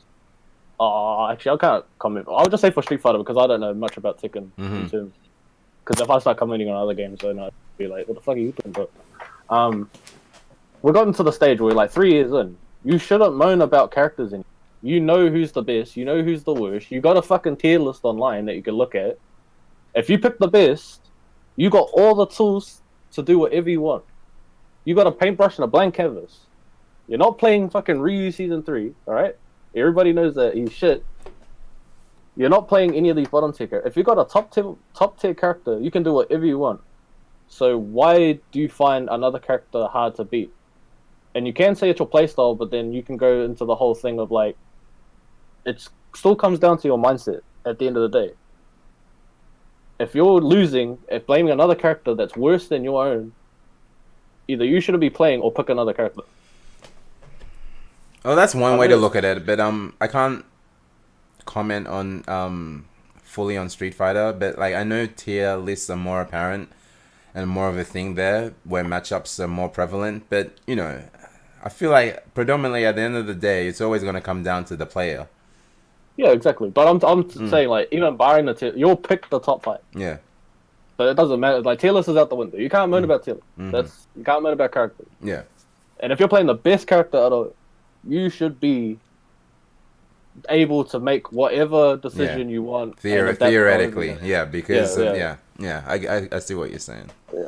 So it's kind of like, and if you got people like Ghost, like other players that pick the lower tier characters and are countering everything that you're doing with your top tier character, you're fucking up. It's not the other person. It's not the character. It's you. So that's how I see it. Because I played Gif in season 1 and I had to live with it. And then come to season 2, you got super buff, and then I lost it. So I learned heaps like about. It's not about the character; it's about the player, and that's why I like think acting like I don't try to. I'm not saying that. I'm not saying you're not trying to learn the game. I'm saying your mindset going into the game shouldn't be fuck the character. It should be, okay, I have this weakness. I have this weakness. How can I adjust to play this player? Because if you go into it with a negative mindset, huh? Okay. I feel like being hung up on a tier list is one of the ways that stunts growth. Exactly. That's what I'm saying. I think it's like it's important to do the work in. I know Jamie's putting work in. I know Jamie's putting we all know he's putting work in. But when it's so predominantly like surrounding yourself with the thought of, or like even just being around the constant trope of, you know, like fuck this character. Like literally every major, honest to God, Ghost, you go vouch for me on that. Every major we've heard those people say fuck Bison, right? Every single major, or fuck this character, fuck that character. Like Cam lost nationals. The first thing he typed was fuck Bison. Yeah, that exactly. That was the wrong way to go about it. That was definitely the wrong way to go about it. And if he says that the next time, then things likely didn't change. I don't get too hung up on tier lists. I often call characters dumb. Like that's mostly as a joke because most characters are dumb. My own character's dumb. I know my character's dumb. Yeah. Like it's why I play other characters to show other people that they're dumb.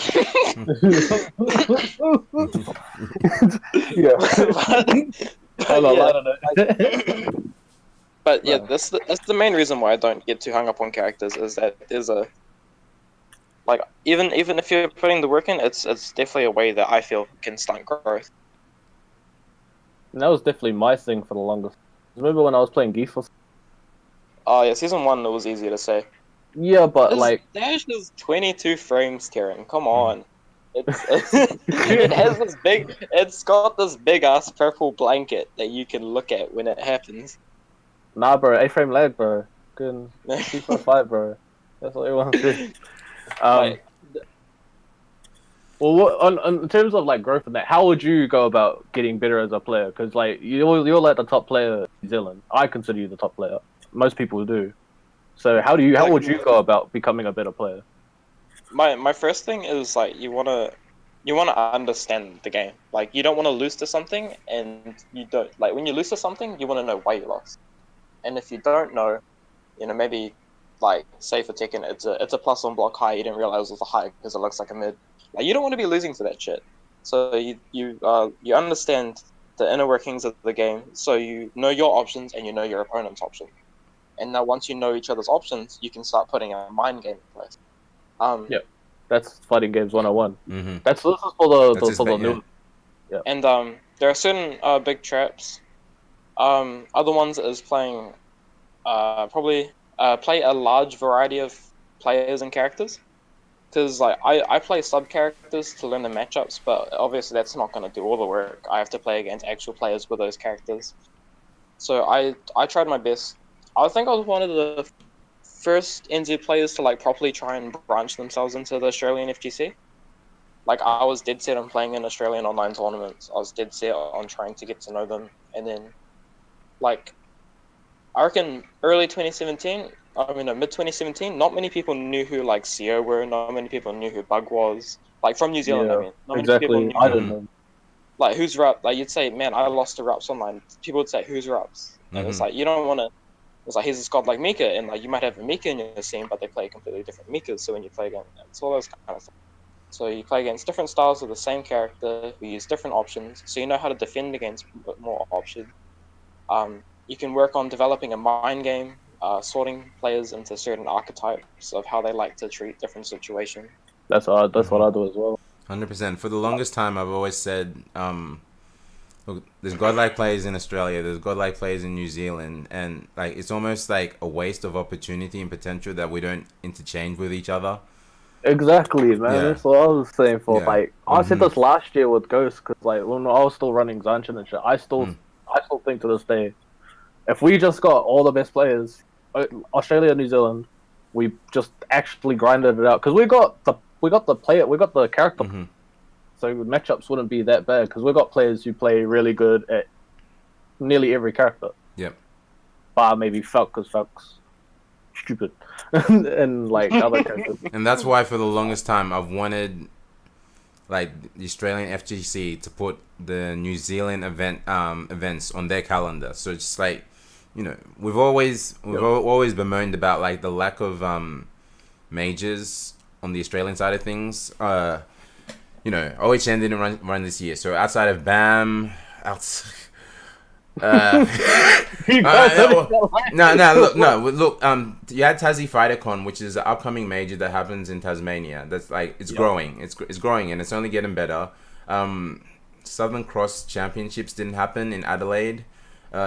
Queensland haven't had a major in a long time for a while. Perth had a mini major, but it was very last minute. OHN didn't have a major. So like when you look at the Australian landscape of like events, it's very barren. So I'm like, look, you've got New Zealand right next door. That you guys hold like more. In actual reality, I think you guys hold more events than we do. And put that on your calendar, and then all of a sudden you have all these events you can attend for the Australian side, and vice versa for New Zealand. So, but I'm not even going to call New Zealand out because you guys travel to Australia more than we travel to you. No, you guys call us out, bro. No, I'm not going to. I'm just saying. I'm just saying like we got all this potential, and like it's just we need to use each other for the purpose of growth. That's what I'm thinking too, because like if we combine both of us, because even for Tekken, because we've got corner over Dan Banter, Kyo's up there. I'll consider him up there, even though he's a nut. He's up there. Zazov. Zazov. Yeah, once Julie comes out, Zazov is. When Julie comes out. When Julie comes out, bro, that's gonna be rough. See, like Zazov just said in the chat. That's because we get CPT and TW. Yeah, and That's- I understand that, but I feel like, you know, high profile events shouldn't be your only reason to travel and compete. Exactly. If you want to become like a better player, See, like, you know, it like obviously it depends on the person, but I feel like high on the priority list for Oceania should be supporting each other. And that's whether that's a big event or that's a small event. Because like with support, those small events will turn into big events with time. exactly. Because that's how CEO came up. That's how ECT came up. Like, you look at all these American events, they didn't just happen like in 1 year. Yeah. CPT happened in 1 year, but not like all the old school. Like, look at Evo for the longest time. It was in a fucking arcade back in the day at one point. You know, it was in like some makeshift as Alex Valle looking, you know, 90s Alex Valle with his Vatos Locos look and shit. It was just held in like a big arcade, wasn't it? 96. Yeah, exactly. Exactly. It was pretty much what we have, like what we've had for like the last couple years in NZ, like back in like AVT and that. That's what Evo was. And if you think about it, it took them what? 18 years? Evo's been around, I think, for 22 years. I think. Yeah. Evo's been around for 22 years.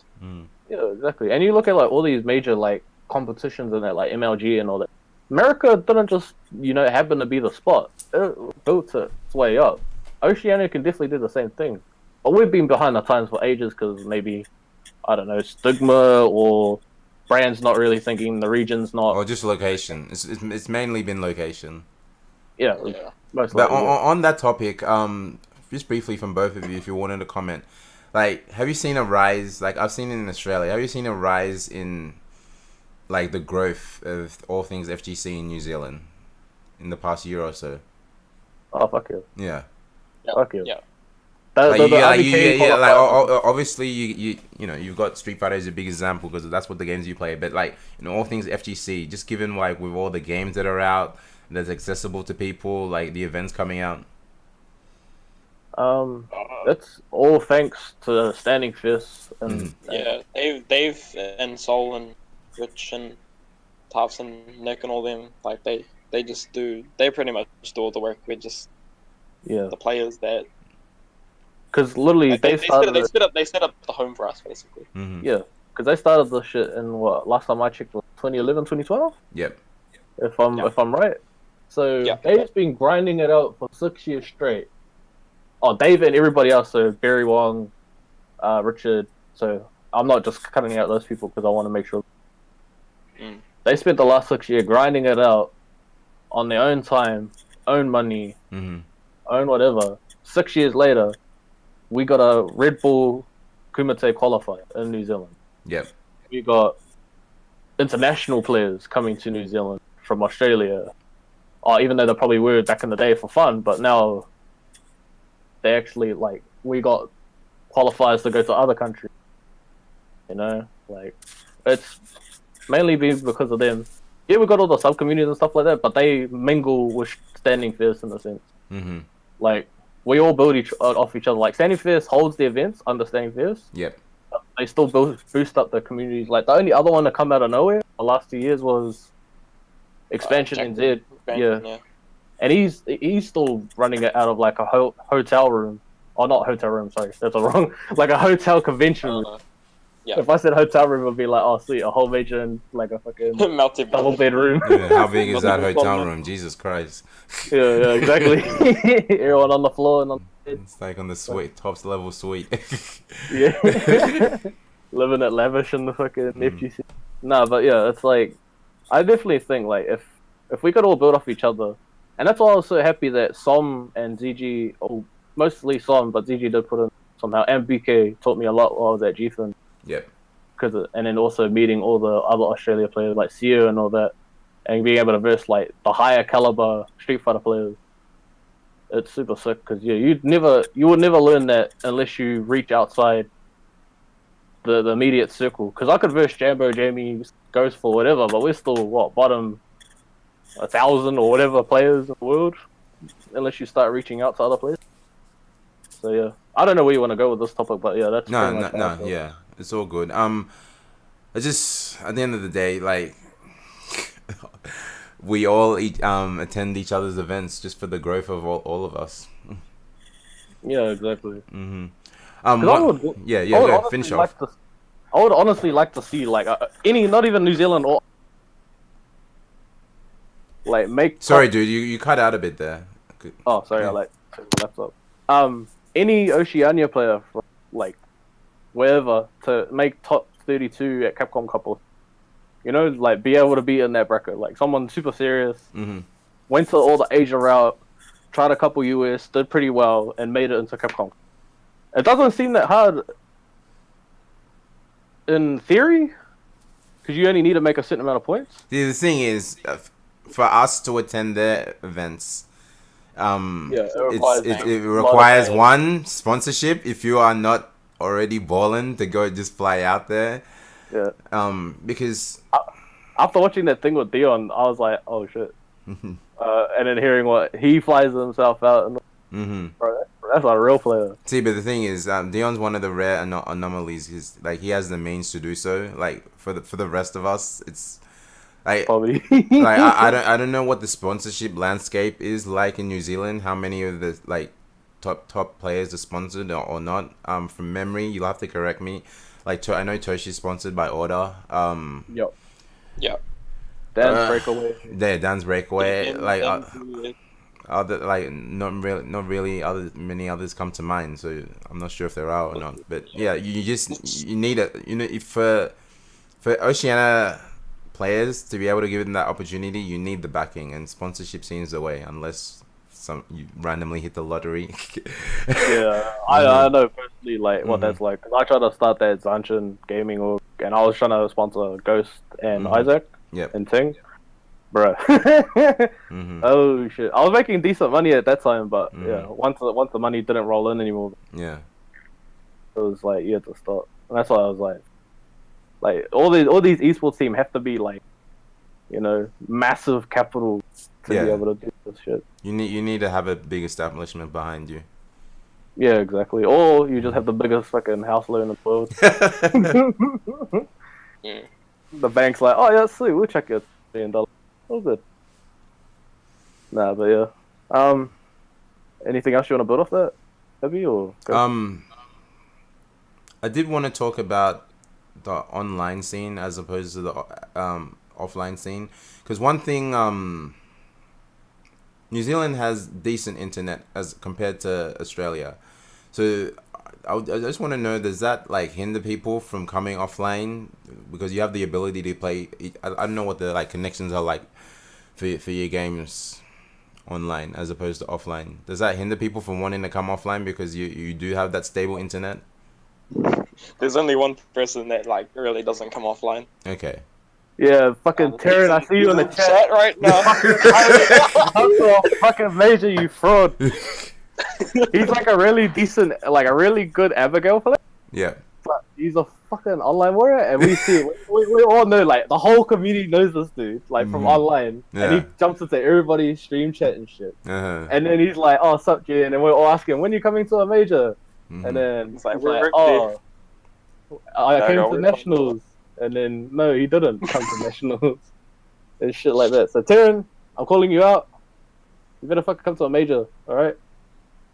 And I'm money matching you for best Abigail. Probably won't accept that. Good. I'll probably scare him off. So what's on your landscapes, guys? You know, 2018 has come to an end. Like, I'm not sure if you've accomplished the goals you've wanted to, like majors wise, tournaments wise. Like, you both seem to have got pretty decent results. Well, that's subjective to your opinions. I mean, like, you know, Ghost, you competed for that opportunity to go to France and just came up short against Zazob. You know, obviously second. Like, you know, it's disappointing if you're a real competitor. You always want that first spot, but Nah, it's not disappointing because like the backstory with this guy. Oh, you go first. He's laughing because he knows what I'm gonna say. No. Oh, there's yeah, go ahead. No, like, as from a tournament standpoint, yeah, like he worked really hard to like he'd been gunning for me for like a really long time, and it was it was good that somebody finally put like a stop to like just me in general. And Jamie was always going to be the guy to do that. I feel, because he was always the one that put up like the biggest threat. Yep. It was always like the next one was probably going to be Josh here. Josh is I think the only guy in NZ that I haven't been able to beat without losing a game. I think, like, yeah, every single time I've 2017. Yeah, it's like, well, because like the thing with me though this year, I stopped playing. Remember? Like, yeah, early you're like 2018. You're like you're like kind of convinced not to. Well, no, because I like after I got made redundant and stuff. I had to go find a job and all that, so it was all real life stuff after that. So I didn't compete from like January to July. Yeah. Yeah, July, and then no CCC. Like you went to war and no, GOM took out a lot. What didn't it? Nah, I went 0-2 and GOM. I went 0-2 and GOM. War, I came 5th, but that's because I just did whatever. I wasn't playing my hardest, and I wasn't on form. But yeah. Like going back to what I was saying, Jamie, you deserved to win that one. All right, you spent the longest time getting your ass beat by this little kid. And yes, you did. Like I was so happy for Jamie to beat Ghost, like because he was trying his hardest for ages, and it happened to be for like one of the most biggest prizes. You get a free trip to France, a laptop, all this shit. And yeah, like and then like it just it seemed kind of, and it wasn't just once; it was twice. He beat him in winners and beat him in grand finals. Yep. So it wasn't like, oh, bro, you got lucky, Nah, it was like you got. And then this guy had to body me twice to get into grand finals. You motherfucker. So yeah, so it's pretty much like smiley face. Now you honestly deserve that, but yeah, Ghost. So what? So you're gonna, like I keep saying, you're gonna wreck shop next year? Yeah, or? like the question was like, what are your ambitions for next year? Given well, it's a two-part question. Like, how satisfied are you with everything that's transpired this year, and like what are your ambitions and goals for next year, like maybe individually and as a scene for the whole of New Zealand? I mean, I'll probably as a scene I obviously want to keep leveling up. I feel the players back in like early 2017 have started to like really come into fruition now, which is good. It's like having a larger possible top 8 player pool is a very strong thing to have. Yeah, exactly. As opposed to having like relatively predictable brackets. 2018, I wanted to win every major. I didn't, but I'm still happy with the amount of like placements that I had, which was first at GOM, first at War, second at Rebel Kumite, first at Nationals, and then 5th at Damager. And then so I'm very happy with those results. I wanted to win majors, but at the same time, like it's cool to see other people step into the first place spot as well. And but 2019, obviously going to try and do the same thing. I'll try and get as much travel in as I'd want, like as I can. I don't really see myself being able to do too much on my own bank. Yeah, obviously. Yeah, but can we get a sponsor behind this man? Someone, please. I'll try again, bro. But fuck. That's like I'll probably I'll try and like I'm sure we'll have another BAM qualifier. I'll probably try and put my mind to winning that one because I won the one this year, which was War. So that was real cool. I got to fly out with Dan Banter. And so yeah, hopefully I fly to BAM. I was trying to gun for top 8 this year, but I like same thing as Gfinity. My pool was so doable that I cracked. And but I still came 17th. I'm still happy with that. Did you say the pool was from Oceania last year? It was no, he said BAM. BAM this year. Oh yeah. Fair enough. Yeah, it's real problem is like when it's like I was like, oh yeah, I can do this on whoops, as opposed to just going in and like playing my regular game. Yeah, don't talk yourself up until you sit into the seat, bro. Yeah. Unless you get the karma backhand. So yeah, I'll try and BAM next year, OHN next year, Gfinity Season 3 probably, if I get sponsored during the time, then I might not be able to go back because that would mean I'd need to be paid to be released from a contract. Mm-hmm. So I'd have to decide between it if I would want to go for a sponsor, if I'd want to go for like another 5 weeks in Sydney free of charge. If you had the potential to, like, and the means to do so, like, money was an issue, what international event would you like to go to next year? Probably. Like before the Canada Cup fiasco, I'd always wanted to go to Canada Cup.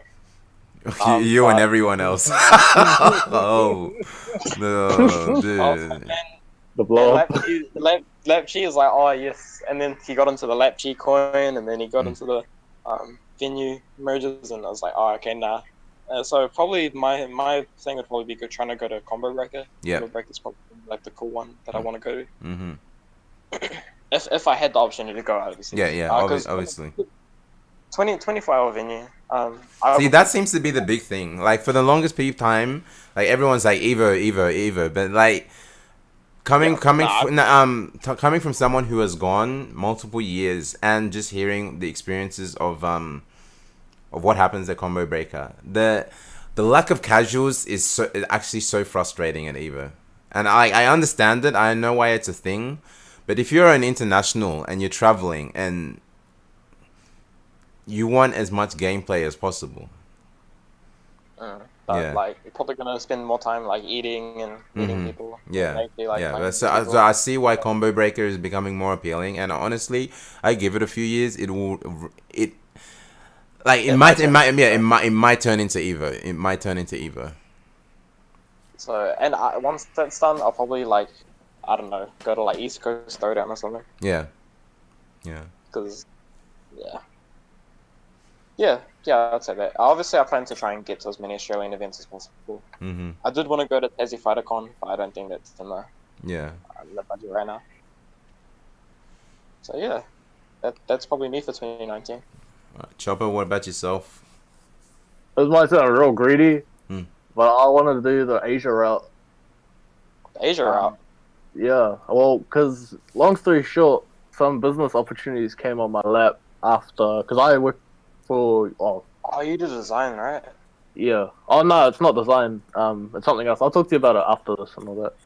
But some business opportunities came my way, because I work for Breakaway, doing the graphic design. Yep. So I've currently just left them before 2018, and me and my friend in Australia got kind of lucky and sort of not desperate, but like we found something where we can make a startup and all that kind of stuff, and the money that's starting to come in now is really decent. So now I can start doing what I was doing in 2017. So that's when I was running Zanshin and also traveling for the thing. So I'm going to be a bit greedy and not rekindle Zanshin because I still need to learn a whole bunch of stuff about organizations and all that shit. But I really want to... That's all good. Got to look out for yourself first. Yeah, 100%.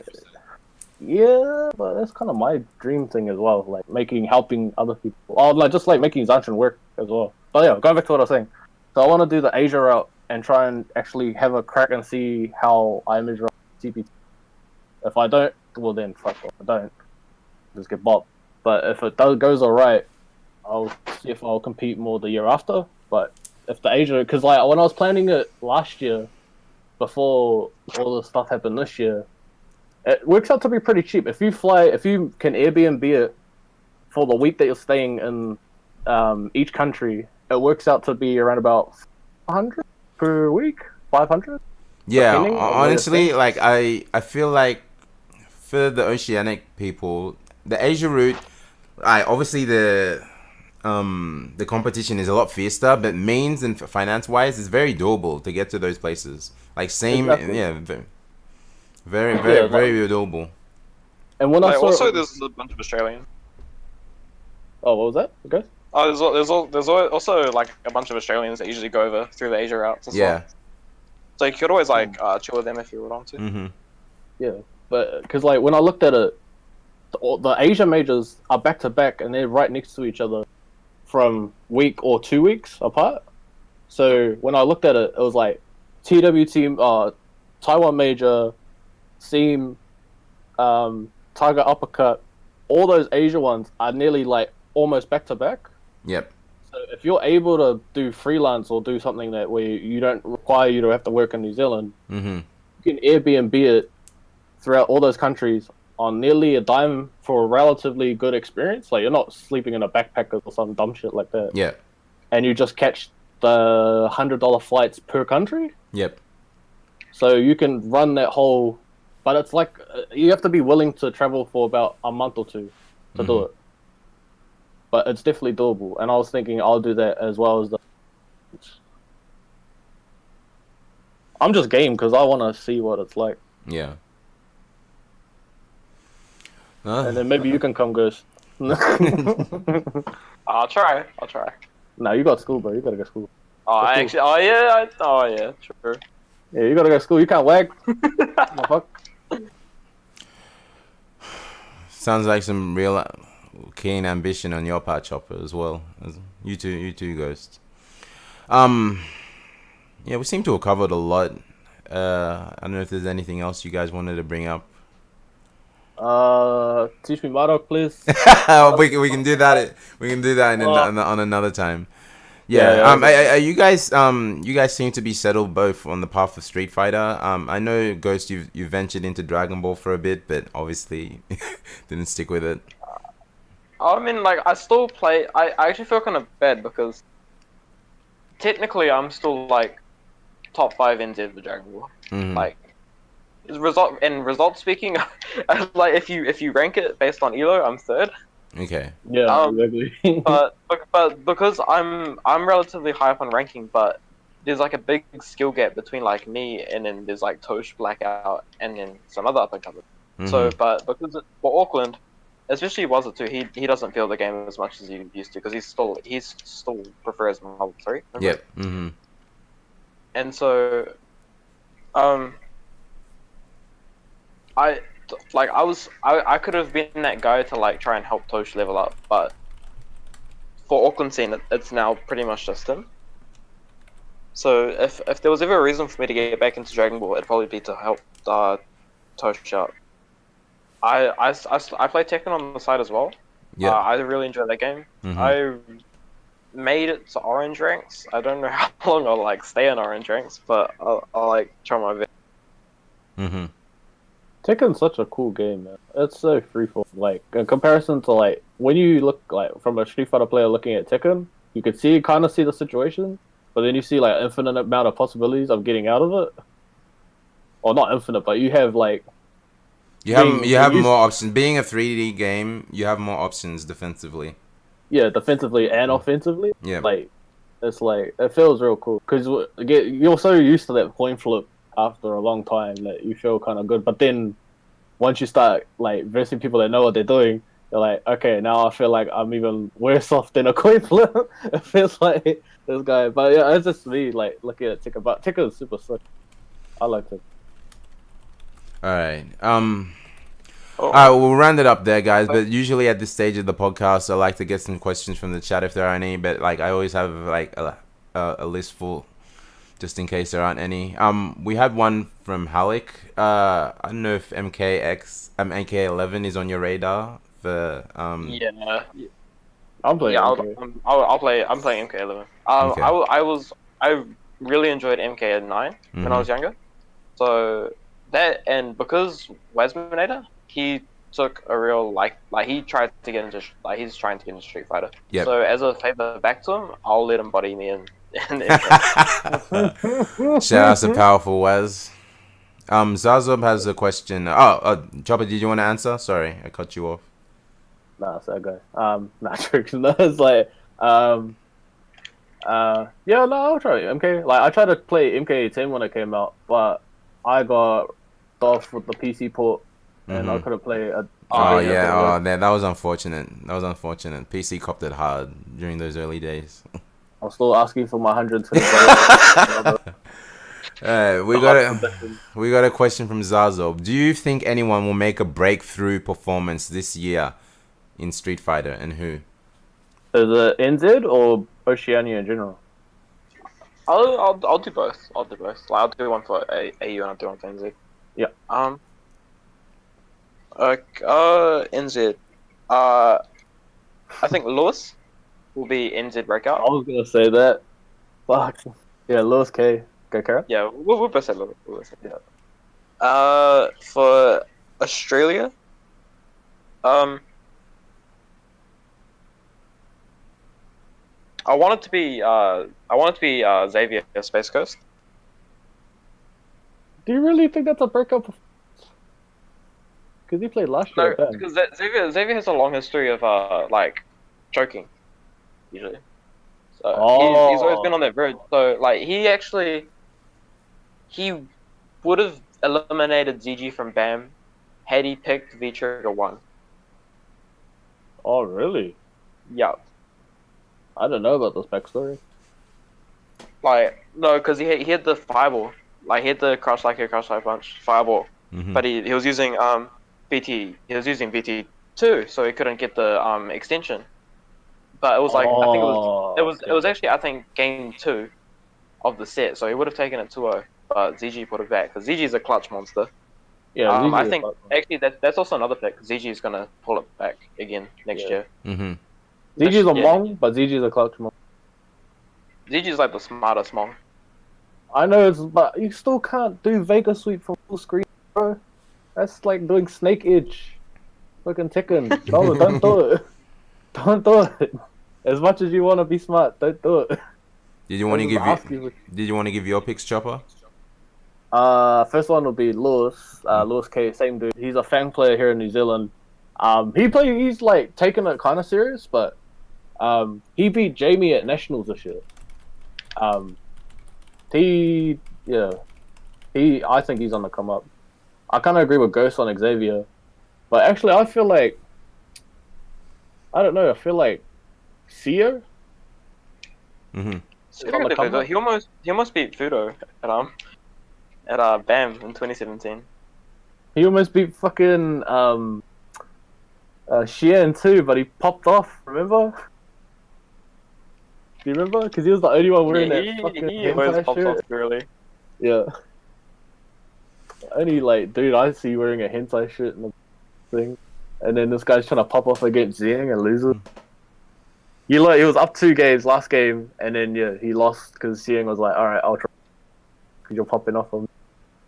But yeah, those two are probably my picks. Seo and. All right. I got a question for you guys. It's the regular one that I ask. Can you detail your most...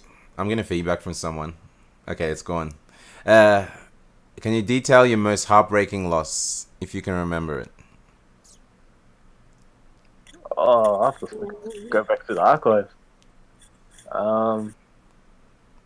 I'd probably say 2017 BAM qualifier. Yeah, when I lost to Sky's Arian. Oh, that's right. The one time he pulls out a character he never plays. Because at the time I didn't. Yeah, no one I played was Arian. really unfamiliar with Arian. Yeah, this was just after he came out too, eh? Mm. That's what season 2 you Oh ran too. no, when 2017 Arian got released. So Yeah. And this is when he had the bloody bullshit EX shoulder, crouching like medium kick and all that shenanigans. Yeah, plus on block crouch, medium kick, tackle was 0 on block. Aegis still didn't have the stun nurse on it. Yeah, exactly. So he would just one hit people. Yeah, no, I didn't realize that was your biggest one. I would have said bloody RBK. No, I'm cool with RBK. Like, oh, actually, no, I take that back. It's got to be OHN. I thought so. Given how dramatic you were about what happened. Yeah, that was definitely. I've never that hard in my life. Like, get down on my knees, open my arms up. Oh wow! Why? Wow! Why me? Looking like R. Kelly's. Yeah, I believe I can play. Arms open. Yeah, that one's definitely. How about yourself, Chopper?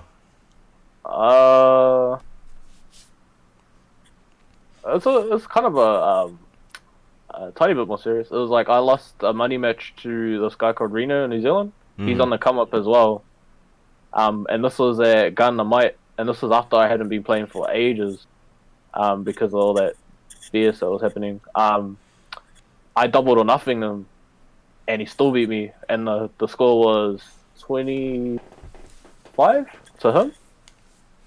And at that time, everyone knew that I was like the best Zangief, best ever, whatever. But yeah, like he bodied me so bad, like I thought, yeah, just to nearly quit the game. I was like, because he was still on the come up. He was like young buck, and I've been around for like a year, breaking shot, and then yeah, that kind of opened my eyes. But yeah, that was probably the most hard. Shout out to Reno. Reno's the man, and he deserved that win. But I even threw my stick. That's how fucking bad it was. All right. We got a question for Nolski. I'm not sure how much you can elaborate on it because I'm not sure what the specifics are on how much criticism or not positive or negative you can give Gfinity. So no, legitimately because I don't know. So I'll keep it on positive. No. So like, because we just like just before there was some stuff you couldn't say like in detail. So like if you can answer it, you can. If not, that's fine. If you could, how would you improve Gfinity Elite Series, either format or team composition or anything else in particular? The staff's awesome. Like all the staff in there, the way they run it, it's clean. Like when you get there, like everything, like you gotta be here, do this, do this. It's all good. There's not really much because it is what it is. Like they're first to one, plus you gotta pick the order. It's all good. But they should have it like Pokemon style where the living player can OCV. Yep.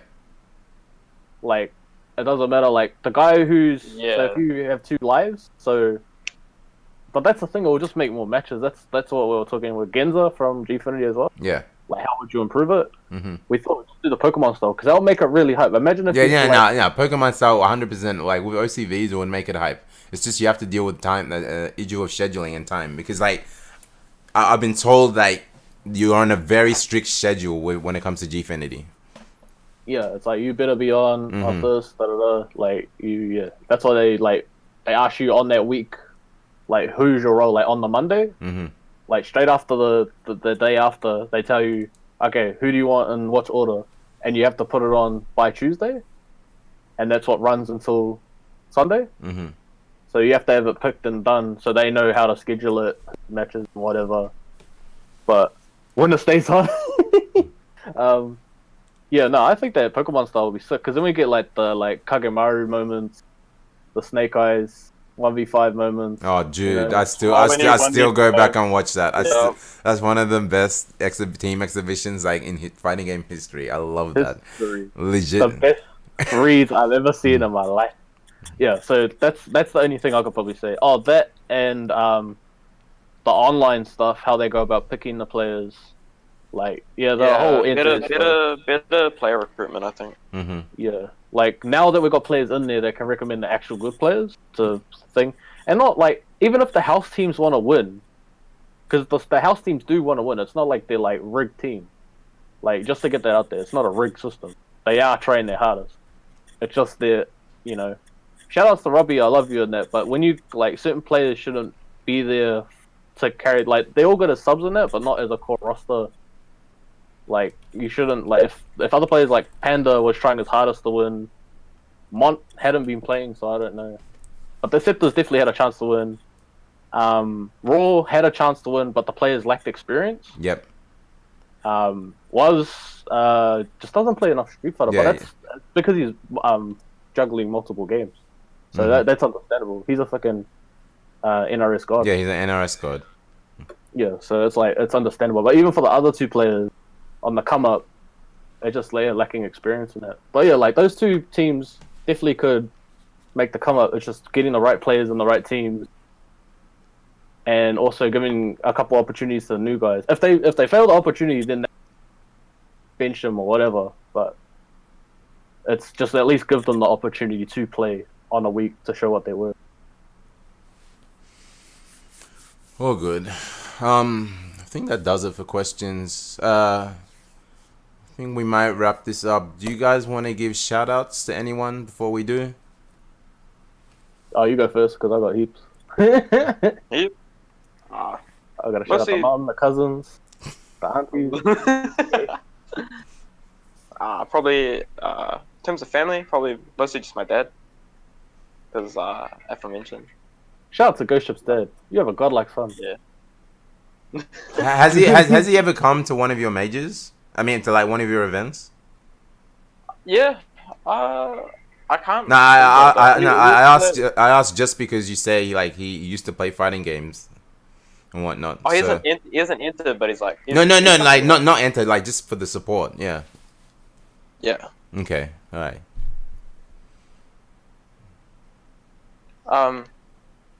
Yeah. Obviously, Dave. NZ FGC. You don't sound that funny. That. Okay, shouting out your community, eh? You should be like, yeah, it's NZ FGC. What's up? Dude, what? Dude, let the man give his shout outs, all right? You'll get your turn. I'll leave you to put all the hype into it. I'll leave you to put all the hype in it. Yeah. But yeah, no, Dave has done. No, I shouldn't just say Dave because there's a lot of them putting in work. Dave, Sol, Red, Nick, because there's a Christchurch branch as well. Tamate, Bill for the early days. Danny, I didn't mention Danny. Danny's the best. Danny. Like, yeah, Uncle Danny's always gonna be the best. Twitterfin, he likes shares everything, keeps everyone in contact. The great equalizer as well. Especially a big help in the early days. So they're standing fierce. They set up everything for us because without them, then we wouldn't really be here, I guess. Probably the players as well because they always like a good home scene, very important as well. As much as I preach connecting Australia and New Zealand, it's also important to have a strong home scene. Yeah, I'd probably say it's what I've got to say really in terms of shoutouts. Choppa, give shout outs. No, I'll just make it quick. I was just joking. No, do what you gotta do. It's alright, we got time. No. Don't forget to name all the aunties. No, I'm not gonna dare. Nah. Shout out to Fano. That's all I can say. That was a shout. They all know who they probably know you're watching. They're probably asleep. I look behind me. Probably the biggest shout out I want to say is to you guys at AUFGC, man. You guys really like, because when I was there, you guys definitely look after me. Like Space Ghost is the man. Xavier, yes. Yeah, like you guys were hella looking out for, like treating us. You guys are treating us like super cool. Or they're like bugging it, like taking us to BKBs, driving us back. You know, like showing us all the food spots. Like you guys are just hella like cool. Like look out for even like Order, even though like we had this rivalry beef, like meeting them and having a drink with Travis and Roth afterwards, super cool dudes, man, like super cool. And then like, you know, seeing your stream and seeing what you guys are like doing in the tickets. Yusuf is the man, bro. Yusuf, like because I met him in 2016. That's a long story, but yeah, like before you had to not do OHN and stuff. So shout out to him. Now all you guys over in AU, awesome. I can not stop talking good stuff about you guys, even though there's like rivalries and like I talk shit on Street Fighter. You guys are super awesome. And then also here in New Zealand, shout out to Dave, shout out to all those people. And hopefully we have a good 2019. Bro, I nearly forgot that year. Yep. It feels like we're already in the new year, to be honest. Dude, three more days. 3 more days. Like saying last year feels like saying 2018. Yeah, exactly. Like even early on when you're saying bam last year, and we were like confusing it. All good. And for you Street Fighter 5 players that don't like Street, don't worry. We got Street Fighter 6 around the corner. I heard 2020. I'm rubbing my hands because hopefully I get a godlike grappler in 2020. But yeah, like shout outs to everybody. Shout outs to Soul Factory. Shout outs to all of New Zealand and that. And yeah, hopefully we can finally get this community drive, AU, NZ, bring each other up and hopefully go on to bigger and better things. And just to close off, guys, where can the people follow you if they want to? You go first, guys. Me? I really only have Twitter, so at GhostChips78. GhostChips was taken, sadly. So I have to use my old. No, I wasn't born in 78. The first question. Mm-hmm. Yeah, that's honestly what everybody asks you. Like probably one of my worst, like probably biggest FGC regrets is probably the 78. We should have done like yeah, it's the biggest regret. So yeah, that's all you can really follow me at. Just my Twitter. Chopper, where can the people follow you at? Follow me on Twitter at DaBigChoppa NZ. You'll find whatever I'm doing on there. You're always welcome to give me a Facebook invite, for requests. Just tell me who you are and like all that kind of stuff. And then you can add me on my Facebook account, Josh Marsden. It's the guy that's looking in the distance, not the guy with the cap. If you're looking for it. Ultra specific. Yeah, no, because like one's for the personal, for the lady, for the business. Yeah. Oh, good. Oh, good. Thanks again for being on, guys. Really appreciate it, considering it's like very last minute again. It's been fun. Real good talk, man. Always good to hear what's going on the New Zealand side of things. So, very much appreciated. I got one question for you, B. So. All right, go bring it. Yeah. Will you have a schedule going forward? What? In regards to the podcast or the podcast? Because I'm scrolling through Twitter and then like on the day, we have this guest sick. I'll tune in, dude, and then I'm like, you know what? Come 2019, I'll try and have a. Dude, my life is too hectic, and like it also depends on guests. So I try at the very minimum to have one once a week. So at least people know like they're getting one once a week. But yeah. Oh, okay. And so you're gonna be like the Joe Rogan one guy for FGC. Dude, yeah. Well, yeah. At least once a week. That's the schedule that I'm trying to adhere to. Yeah. It all depends on the guest. So yeah.